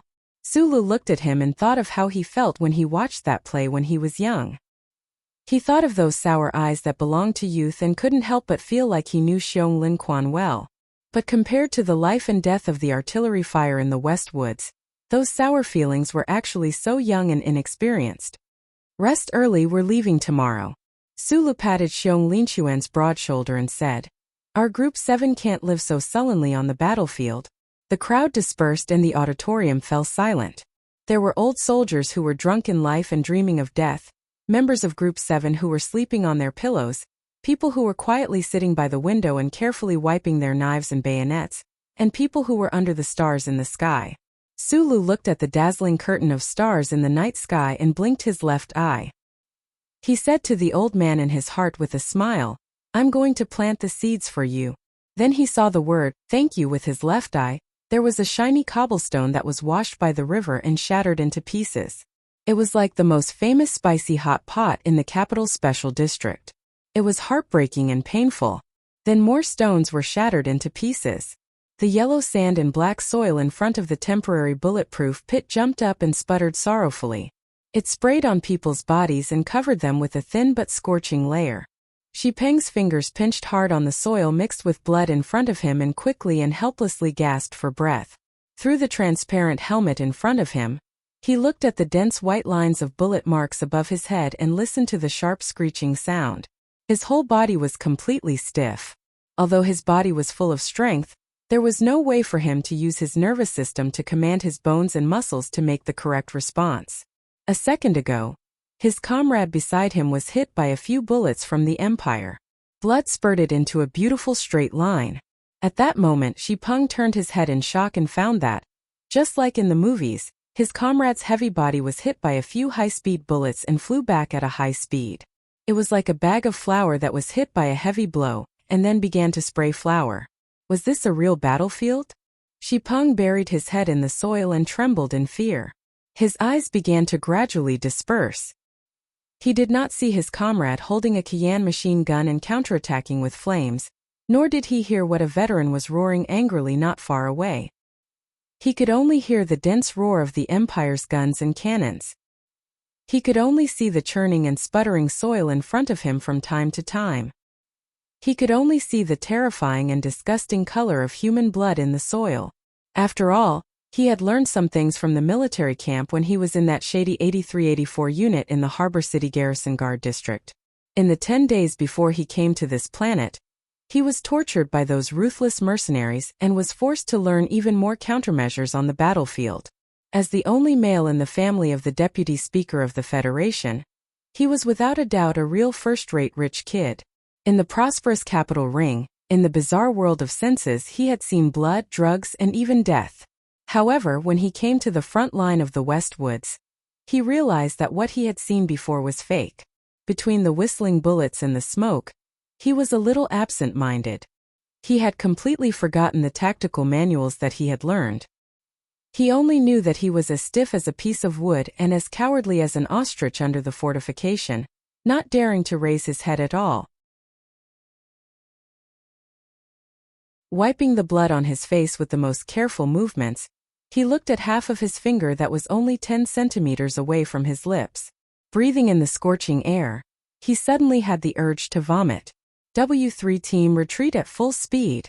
A voice sounded in the field infantry communication system. At this moment on the battlefield that was full of bullets and whistles, this voice was so clear and calm.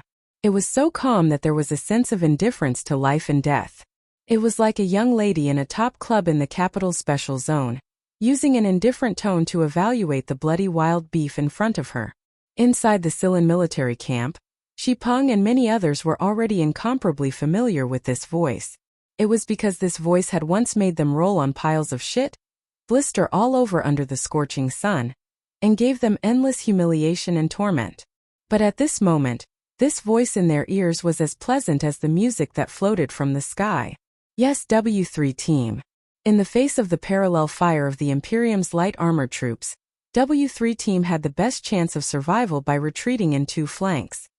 Peng felt that she was awakened from a nightmare by this voice.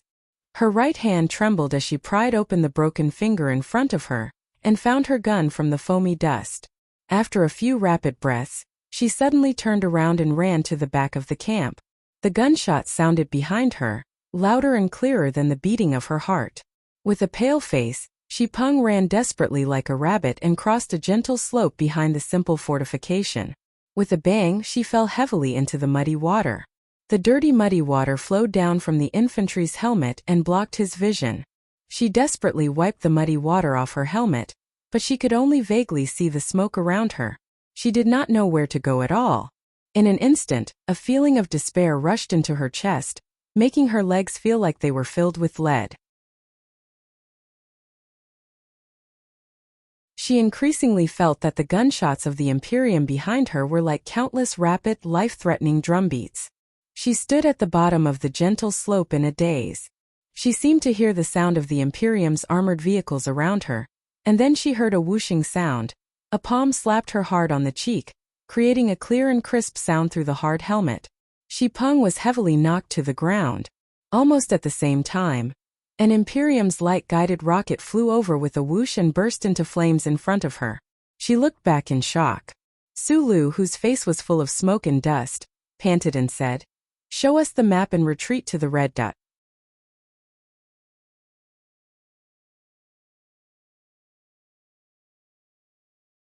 Chapter 449. In order to win the space war with the Federation, for the past 70 years, His Majesty had not hesitated to incite internal strife, squeezing productivity to the extreme, ignoring the 7 long years of interstellar travel, and continuously sending a huge amount of manpower and material resources, millions of Imperial soldiers and hundreds of millions of tons of supplies, to the front line of the West Woods. Despite such great determination and courage, the Imperial Expeditionary Force still could not achieve a decent victory. In the end, they could only hide in 3 planetary systems and linger on with their last breaths. That was because the Federation had the glory of the Charter. With the multi-layer surveillance network everywhere, the Federation could control all the military operations of the Imperial Expeditionary Force. No matter how secretive these operations were, they could not escape the eyes of the glory of the Charter. The central computer underground in the Federation's capital special district had unimaginable calculation, or as it was called, deduction ability.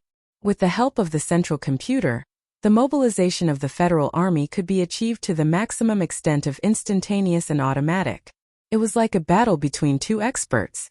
One of them had a black cloth over his eyes, while the other could see all the movements of his opponent clearly. How could such a battle be fought? The Imperial soldiers had launched several desperate and frenzied attacks, but in the end, they were still forced to retreat under the cold glare of the glory of the Charter. Fortunately, during the last war, they had completely destroyed the surveillance network in the 2 semi-planetary systems of the Federation, so they had a temporary place to rest and recuperate. These 2 semi-planetary systems were the 3,320 planetary systems, the 163 planetary systems, and half of the 5,460 planetary systems. The war that broke out at the end of the 1960s of the constitutional calendar was a huge military operation named Victory.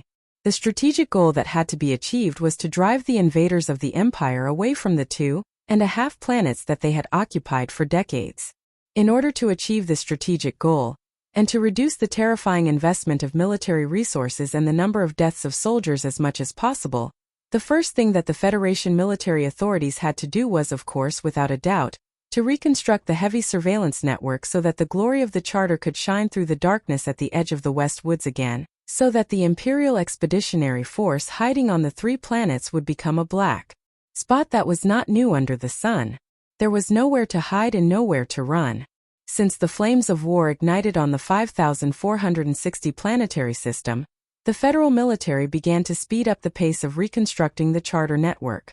Countless highly sensitive self-changing orbit satellites were released into space by warships, and countless miniature electronic positioning devices were scattered in the grasslands, forests, and oceans. However, in the decades of war, millions of Imperial soldiers had died because of the glory of the Charter. The Imperial Expeditionary Force had always been extremely vigilant against the Federation's electronic surveillance network. How could they allow the Federal Army to reconstruct the network right under their noses? It was like countless chains strangling their throats. On the basis of the lack of fleets and long-range missiles, the Imperial armies developed powerful anti-surveillance methods and concealment technologies to counter the highly sensitive satellites. They also mastered the method to find and destroy those miniature electronic positioning devices in an extremely short amount of time.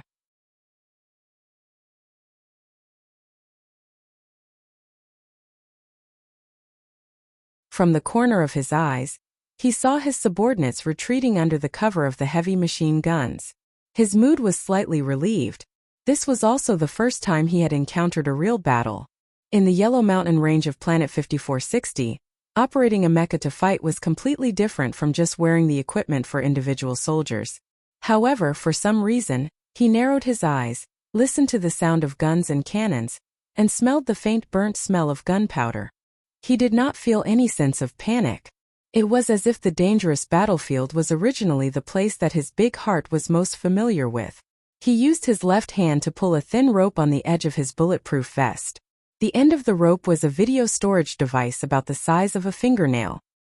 He gently placed it on the floating soil that was shaken up by the cannonball. Half a second later, the image of the situation below the gentle slope appeared on the small ultra-thin light screen in front of Shan Qiu's helmet. There were 11 Imperial heavy-armored tanks charging toward the position at high speed. The ground trembled slightly with the roar. In the middle of the tank formation, there were hundreds of Imperial Expeditionary Force soldiers carrying cold machines. They silently and suffocatingly began to charge. The Empire's light-armored squad. Sulu saw this scene and became slightly nervous. He silently cursed a few vulgarities. He subconsciously licked his dry lips and found that the soil on the planet beside his lips was actually a little sweet. He did not know if it was because it was originally like this or because it was stained with the blood of his comrades. Today was the first time Group 7 had ventured into the side of the battlefield, and the installation of low-frequency surveillance equipment went smoothly. Unfortunately, they were too unlucky. When they were retreating, they accidentally ran into the Empire's patrol team. However, this Empire's patrol team was obviously much stronger than the standard patrol team. How could Group 7, lacking heavy weapons and equipment, block the enemy's charge? When they discovered the enemy, Group 7 immediately retreated and set up a simple fortification in the middle of the slope. Behind the slope was a grassland. If the Empire's armored squad were to take advantage of their speed, the fate of the 100 or so soldiers of Group 7 would be in danger. After a few rapid breaths, Su Li's face became a little pale. However, his eyes became brighter and brighter. He suddenly half-squatted and continuously pulled the trigger while facing the gentle slope. Within half a second, half of the bullets in the magazine were fired. The gunfire strung out of the black barrel and made a buzzing sound. It looked like he was shooting aimlessly, but several Imperial soldiers hiding behind the armored vehicles suddenly had several bullet holes in their bodies and fell heavily to the ground. The bullets drew scorching white lines in the sky above their heads. They were extremely dense. The crisp and terrifying gunshots drilled into people's ears. There was a clear feeling of the recoil coming from his fingers. He did not have time to observe the result of the shooting. Su Li's left foot deeply stomped on the ground. With a muffled sound, every piece of dirt was shaken to the point that it was incomparably solid. Meanwhile, his body used this recoil force to strangely turn into a gray line and move 5 meters along the simple fortification. He fell heavily to the ground. Almost at the same time, an Imperial armored vehicle's machine gun roared and began to fire at the patch of dirt he was originally on. A dense rain of bullets came whistling and directly turned that patch of dirt into a swamp. At that moment, if Sulu had hesitated for a moment, if he was excited by the results of the battle and proud of the shooting ability he had learned from Magnolia, he would probably have become a corpse by now. Even if he was wearing the latest soft ceramic bulletproof vest developed by the Federation, under the bombardment of the Imperial armored vehicle's machine gun, only one of his limbs would have been torn apart. Every pair of muscle fibers was extremely tight. Powerful strength filled every corner of his body. With a pale face and bright eyes, Sulu dragged the machine with his right hand and moved at an unbelievable speed above the gentle slope. He was like a shadow. The Imperial soldiers below could not determine his position at all. Behind a large rock on the western side of the gentle slope, Sulu wiped the sweat and dust from his face and curled his body into a ball. A few meaningless bullets on the battlefield had just hit the rock beside him and splashed out a few sparks. He poked the gun in his hand out of the rock and began to fire with all his might. Through the vision of the infantry helmet, he could clearly see that most of the bullets had landed on the armored vehicle. Only one of the Imperial soldiers had a few bloody holes in his thigh. On the gentle slope of the battlefield, countless gun barrels began to emit flames and spit out bullets. The members of Team 7 tried to use this wave of bullets to temporarily suppress the Imperial soldiers' charge. After all, the speed of the armored vehicles when entering the gentle slope was greatly limited. Other than the dozen or so veterans responsible for blocking the attack, there were also some rookies who did not have time to retreat to the grassland. They bravely stood up and began to fire at the Imperial soldiers below. However, their actions were inspired by courage or fear. The effect of their shooting was not good, and it was extremely dangerous. However, this wave of counterattack did not achieve the desired effect. The Imperial soldiers' formation was not messed up at all. Their charging speed was extremely fast, and they completely ignored the fallen comrades around them. It looked like they were about to reach the bottom of the gentle slope. Sulu picked up his gun and began to change his shooting location. He found an inconspicuous haystack and narrowed his eyes as he stared at the holographic screen. He asked through the comm system, "When will the air support arrive?" 2 more minutes. Magnolia's calm and quick reply came through the earpiece. 2 minutes seemed like a very short period of time. However, on this gentle slope of the meadow, amidst the rain of bullets, it felt like an eternity. Just as Sulu was silently thinking of a way out while shooting, he suddenly heard an explosive roar from the haystack beside him. "Run!" Xiong Linquan stood up majestically from the haystack, shaking up countless strands of grass. With a loud roar, the Darlin autocannon in his thick arms rotated at high speed and shot out 6 beautiful fireworks.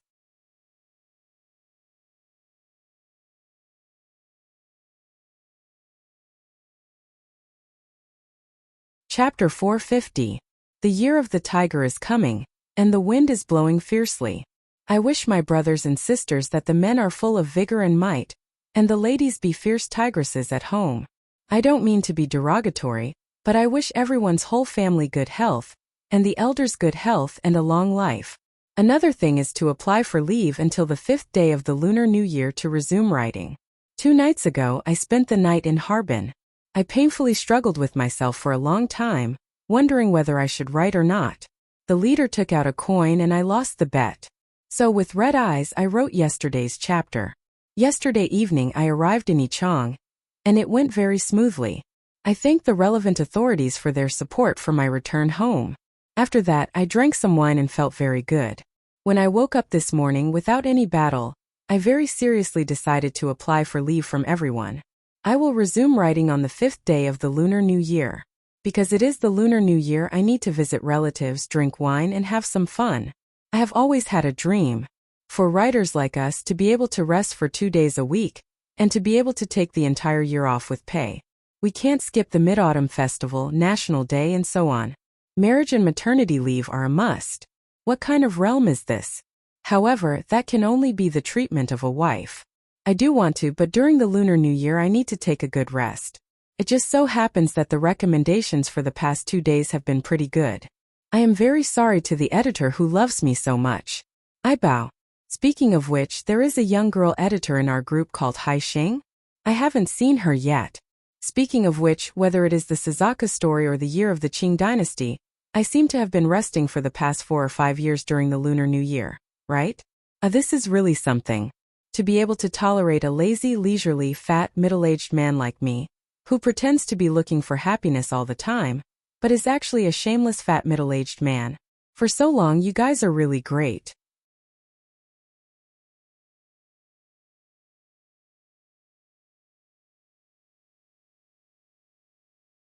Chapter 451. Darlin's rotary cannon was a purely mechanical retro design. Its 6 large caliber barrels were semi-automatic, and its weight and ammunition capacity were extremely shocking. Because of its terrifying killing power and the area it covered, it was known as the King of Reapers. Every time it began to roar and spin, countless people would die in front of it. Its power was shocking and its weight was shocking as well. Even after the highest efficiency of shock absorption, the recoil was still able to shake the earth. Therefore, other than the M-series mecha that used Darlin's rotary cannon as a standard, only all-terrain fighter jets and assault helicopters would use it. Very few ground troops used it. If they couldn't even lift it up with all their might, how could they use it in battle? There were always legends on the battlefield. Sulu had heard rumors before that there were some abnormal people in the Federation's military camp who could carry Darlin's rotary cannon onto the battlefield. Only after seeing Xiong Linquan did he know that these legends were right beside him. But at this moment, seeing Xiong Linquan holding Darlin's rotary cannon and crazily spitting out fireworks for the first time, he couldn't help but feel a little shaken. The muscles in his arms were tight. When he fully displayed his strength, they were even thicker than a woman's thighs. The heavy and cold Darlin's rotary cannon continued to roar. Xiong Linquan's entire body trembled along with it, causing the ground to tremble as well.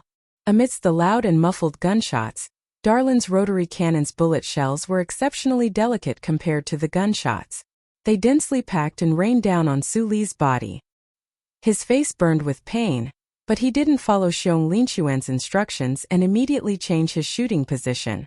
Instead he roared, "You're fucking crazy!" Xiong Linquan was currently standing on top of the slope like a god, but he was also the most obvious target. Su Li's muscles tensed up, and he was prepared to jump up and push him down. But from the corner of his eyes, he was shocked to see that the dense rain of bullets from the rotary cannon in this man's hands had temporarily suppressed the firepower of the entire Empire's armored squad. Muffled noises of guns entering and exiting echoed non-stop. The entire haystack fell apart. Countless sharp, high-speed bullets spurted out of the 6 barrels that were rotating at a high speed and shot down from high above, hitting the armored vehicles, the rocks in the meadow, and the bodies of the soldiers of the Imperium heavily. It was like the line of an axe that was extremely sharp and chopped down from the west. The rocks were shattered into white powder, and the pond was cut into 2 muddy pieces by the shrapnel. The grass and leaves did not shatter but were directly blown into fine powder. Sparks flew from the Imperium's armored vehicles, and so did the ground. From the haystack to the pond in the distance, there was a terrifying straight line that was so deep that one could see the bones of the planet. In this perfectly straight line there were more than 10 Imperium soldiers. Their bodies exploded into countless smoke and dust in an instant, followed by blossoms of blood that gushed out. Then they exploded and collapsed, covering the deep ditch below their bodies with the smell of blood. In the hands of Xiong Linquan's thick arms, the incomparably heavy Dallin rotary autocannon was like an unstoppable axe that could split open the heavens. However, he was still able to valiantly maintain the accuracy of his shots under the immense recoil. This was equivalent to using meticulous brushwork to create a large ink painting of mountains and rivers. How ferocious! Almost at the same time that Xiong Linquan shattered the haystack and unleashed his explosive attack, Bai Yulan's calm voice rang out from the battlefield infantry command system. In the short stream by the pond on the east side of the gentle slope, which had remained abnormally silent throughout the battle, there was no way to discover the existence of people at all. With a whoosh, a shoulder-fired rocket carried a trail of smoke as it blasted towards the Imperium's armored vehicle at the furthest edge. Xiong Linquan's Dallin rotary cannons berserk firing in a straight line, instantly suppressing the majority of the Imperium's armored squad's firepower. Those high-speed shrapnel rained down on the armored vehicles like a torrential rain. The crisp sounds of the shrapnel ringing out were actually shocking to the Imperium soldiers within the armored vehicles to the point where they didn't dare to raise their heads, forgetting to counterattack. Only the few armored vehicles at the furthest east were outside of the attack range. They were currently calibrating their cannons at high speed, and this silent rocket that seemed to have come from nowhere was precisely aimed at them. That rocket accurately and fiercely struck the armored vehicle, but the officers within the Imperium's armored vehicle coldly continued with their operations. This was because they firmly believed that if the Federation's standard rocket couldn't penetrate the armor and strike the vehicle's engine, then there was no way it could deal fatal damage to themselves. However, what shocked most of the people on and around the gentle slope was that not only did that rocket not destroy this armored vehicle, it didn't even explode. It was like a delicate little knife that was stabbed into the deep fertile plains, nailed into the armored vehicle's outer shell. It was so strangely silent. About 20 meters away from the short stream by the pond, the dust-covered Gu Shifeng narrowed her eyes. Amidst the smoke and dust, she stared at that proud Imperium's armored vehicle.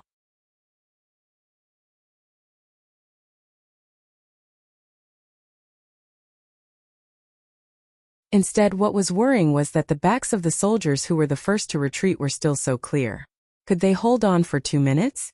If the Imperium's armored vehicles were allowed to directly charge past the gentle slope and enter the grassland where the armored vehicles could display their high mobility and power, then the 7th Combat Team would be doomed. The density of the bullets around the grassland decreased slightly. Of course, the heavy rotary cannon in Xiong Linquan's hand was still roaring. No one could understand how much ammunition this fierce gunner had brought with him to be able to maintain such suppressive fire for so long. Xiong Linquan to the right. Su Li's squinted eyes suddenly flashed with a strange light. He noticed that 5 Imperium soldiers were silently taking a long detour to avoid the violent shooting range of Dahlon's rotary cannon. They silently and quickly approached from behind and were attempting to open fire. As the commander of the 7th Combat Team, when faced with an enemy, he did not hesitate to hand over command to Bai Yulan. That was because he had an excellent quality.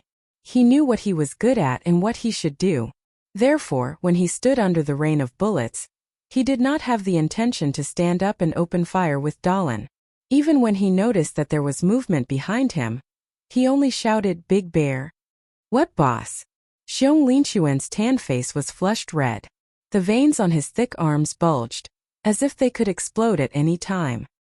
He had a heavy expression on his face as he painfully maintained the suppressive fire coverage. Even with his physical strength, he was probably reaching his limit. After hearing Su Li's words, he did not even look in that direction. This man ignored the fierce bullets and dust that flitted past him from time to time. He ignored the Imperium's vanguard soldiers that crept over from the side. He continuously pulled on the trigger, his thick lips continuously muttering certain words.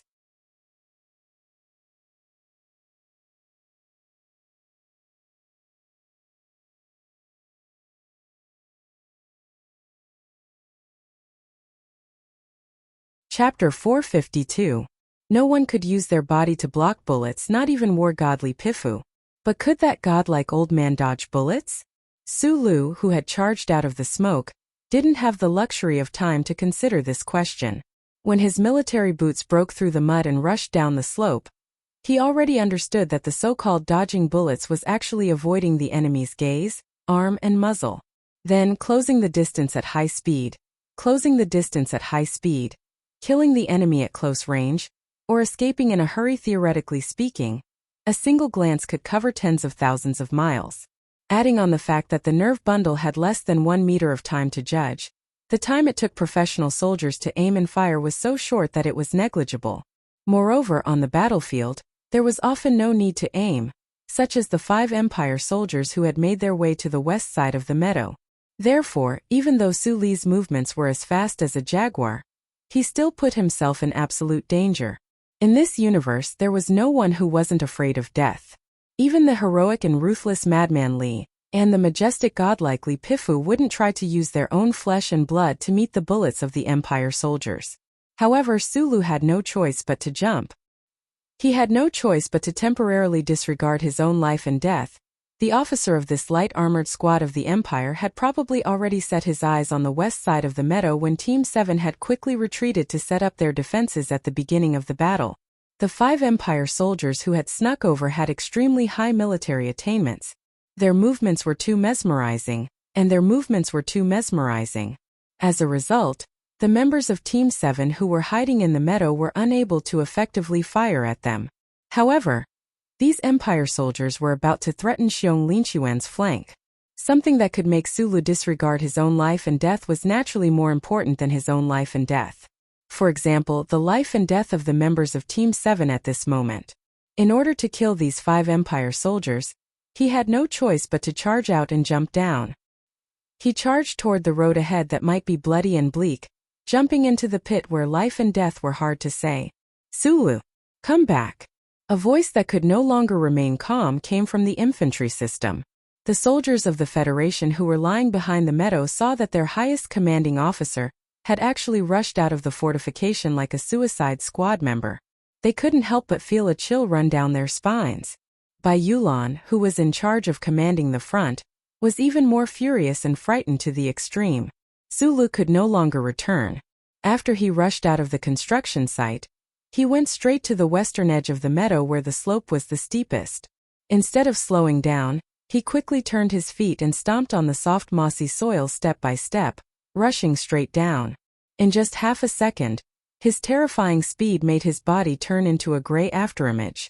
Only by overcoming the human's instinctive fear of gravity could one make such a thunderous attack. One had to be fearless. Swoosh, swoosh, swoosh, swoosh, swoosh. The military boots brushed past the floating soil as if they were lightly touching the surface of the water.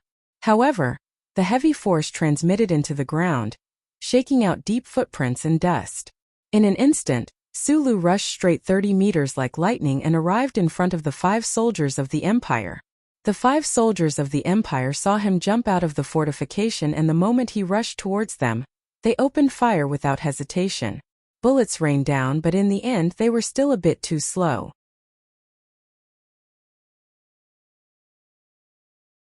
This was because they didn't expect that the Federation officer, who was either brave or stupid, could actually rush so fiercely and so quickly. While he was still in midair, the Qian light rifle in Su Li's hand had already sprayed out countless sparks. He didn't care about optical precision at all. He just swung his right arm wide like a big knife, chopping down, causing the bullets to fall in an arc within 20 meters in front of him. Amidst the dense sound of bullets falling, the shooting of the soldiers of the Empire was suppressed to the point that it was slightly chaotic. One of the soldiers of the Empire was knocked back with a muffled sound. 7 to 8 bullet holes appeared on the thick bulletproof vest on his body, giving off white smoke. Almost at the same time, Su Lu had already rushed in front of this person. The light gray figure of Su Lu was actually not much slower than the bullets. At close range, the pale-faced Su Lu smashed down with his fist, smashing into this soldier of the Empire whose face was full of fear. He smashed into this soldier's roar of despair, smashed into this soldier's finger that was trying to pull the trigger in desperation, smashed into this soldier's hard brow bone, and smashed into this soldier's hard brow bone, smashed into this soldier's body, and smashed into this soldier's body. With a muffled thud, this soldier of the Empire instantly collapsed on the wet ground like a piece of wood. He didn't even twitch. The moment the first soldier of the Empire collapsed, Su Li's narrowed eyes, which were as bright as jade but tinged with a hint of blood red. The Qian light rifle in his right hand swept horizontally, spraying out all the remaining bullets. Puff, puff, puff, puff. Bullets flew across the swamp below the meadow. It was unknown whether this hail of bullets had hit the remaining 4 soldiers of the Empire. However, Su Lu didn't consider this. His body under the dark military uniform was constantly trembling, and his speed was unfathomable like a shadow. He killed his way to the nearest soldier of the Empire. The Qian, which was already out of bullets, let out a crisp sound and knocked away the soldier's gun. The 10 postures that he had painstakingly practiced since he was young turned into an animal's instinct at this moment. He attacked like lightning, and the triangular handle of the Qian light rifle fiercely pierced this soldier's throat. Su Li's legs trembled, and the military pants around his thighs were torn apart at a speed visible to the naked eye. He swept to the other side, and his left hand shot out like a super-strong hydraulic spring arm, supporting the back elbow of the 3rd soldier of the Empire. Ta-ta-ta-ta. The bullets fired by this soldier's machine brushed past Su Li's cheek, and the gunfire soared into the sky above the meadow. The pale-faced Su Lu got close to the other's body, and his knee struck the other's weak lower abdomen. Amidst the cracking sounds, there was no telling how many of the soldier's bones were shattered. He slid to the ground like a broken puppet, but Su Lu grabbed his collar and helped him block a few bullets that were shot from the side. Su Li's left hand took out the V12 pistol from his waist, and with a bang shot a bloody hole between the 3rd soldier's eyebrows. At the same time, he let out a muffled groan, rolled on the ground, and entangled the 4th soldier like a wisp of smoke, and struck him with his elbow. With another bang, this soldier's head and neck were strangely and terrifyingly twisted. His unfocused eyes carried a trace of fear and disbelief, and he died just like that, charging down the meadow. He smashed one person to death with his fist, cut another person's throat with his machine gun horizontally, shot another person between the eyebrows with his pistol, and killed another person with a back elbow strike. All of this happened in a short second. The crossfire on the meadow continued, and Su Lu had already killed 4 people. His face was mixed with mud and the enemy's blood, and his body was a bit cold. Like a wisp of smoke, like a leopard, he had already pushed his speed to the limit. The bulletproof vest on his body had also suffered several dangerous bullets, but at this moment for the first time, he felt the cold and the approach of death. Because he saw the black hole of a gun and the shocked and murderous face of a soldier from the Empire. The last soldier of the Empire, under such a ridiculous and terrifying battlefield situation, still maintained an absolutely clear head, displaying the valiant military discipline of the Empire. From the moment Su Lu killed his first comrade, he began to pull away from the periphery. At this moment, there was already a distance of 10 meters between Su Lu and the last soldier of the empire. This was a fatal distance of 10 meters. Su Lu had previously pounced down like a god, but after all, he was not a real god. He was just a mortal with some strange power. At this moment he was not exhausted, and when he wanted to jump up and kill the last person, he could not compete with the speed of the bullet that was about to be shot from the muzzle of the enemy. The word give up was not in Su Li's life creed. His face instantly became paler, and his eyes became brighter. His body bounced up from the ground, and with a whoosh he pounced over. However, in such a short time, he could still clearly see that the finger of the enemy that was holding the trigger was slightly white. Was it because the enemy had already begun to use force? When facing death, many people would think of many things, such as the beautiful childhood, the green grass by the river, the first woman they fell in love with, the first warm bed they slept on, the first money they earned. At this moment, Su Lu was just a little absent-minded, a little regretful that he did not have time to look back at his history. His history was indeed quite exciting. The crisp sound of the gunshot was so clear amidst the dense gunfire.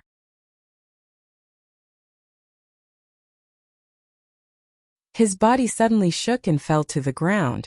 However, what shocked him was that the fatal shot of the Empire soldier did not hit his face, which was not protected by a single soldier's helmet. Instead, it hit his body. The reason was very simple. The moment the Empire soldier pulled the trigger, 2 bullets were shot from a distance and entered his head one after another.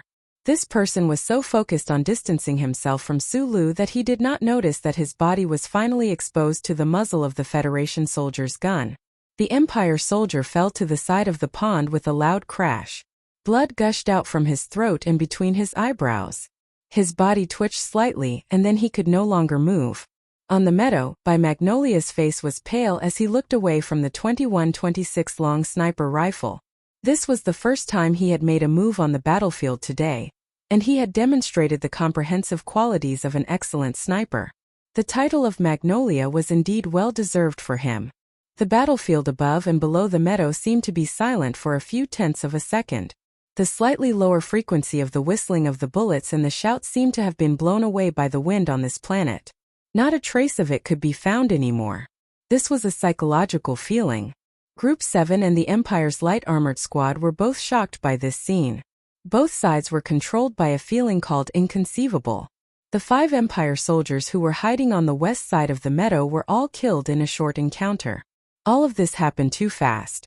It was so fast that those people died tragically with their eyes wide open. It was so fast that the Empire's troops could not react in time. It was so fast that the members of Group 7 in the fortification had only time to be shocked but not enough time to provide support.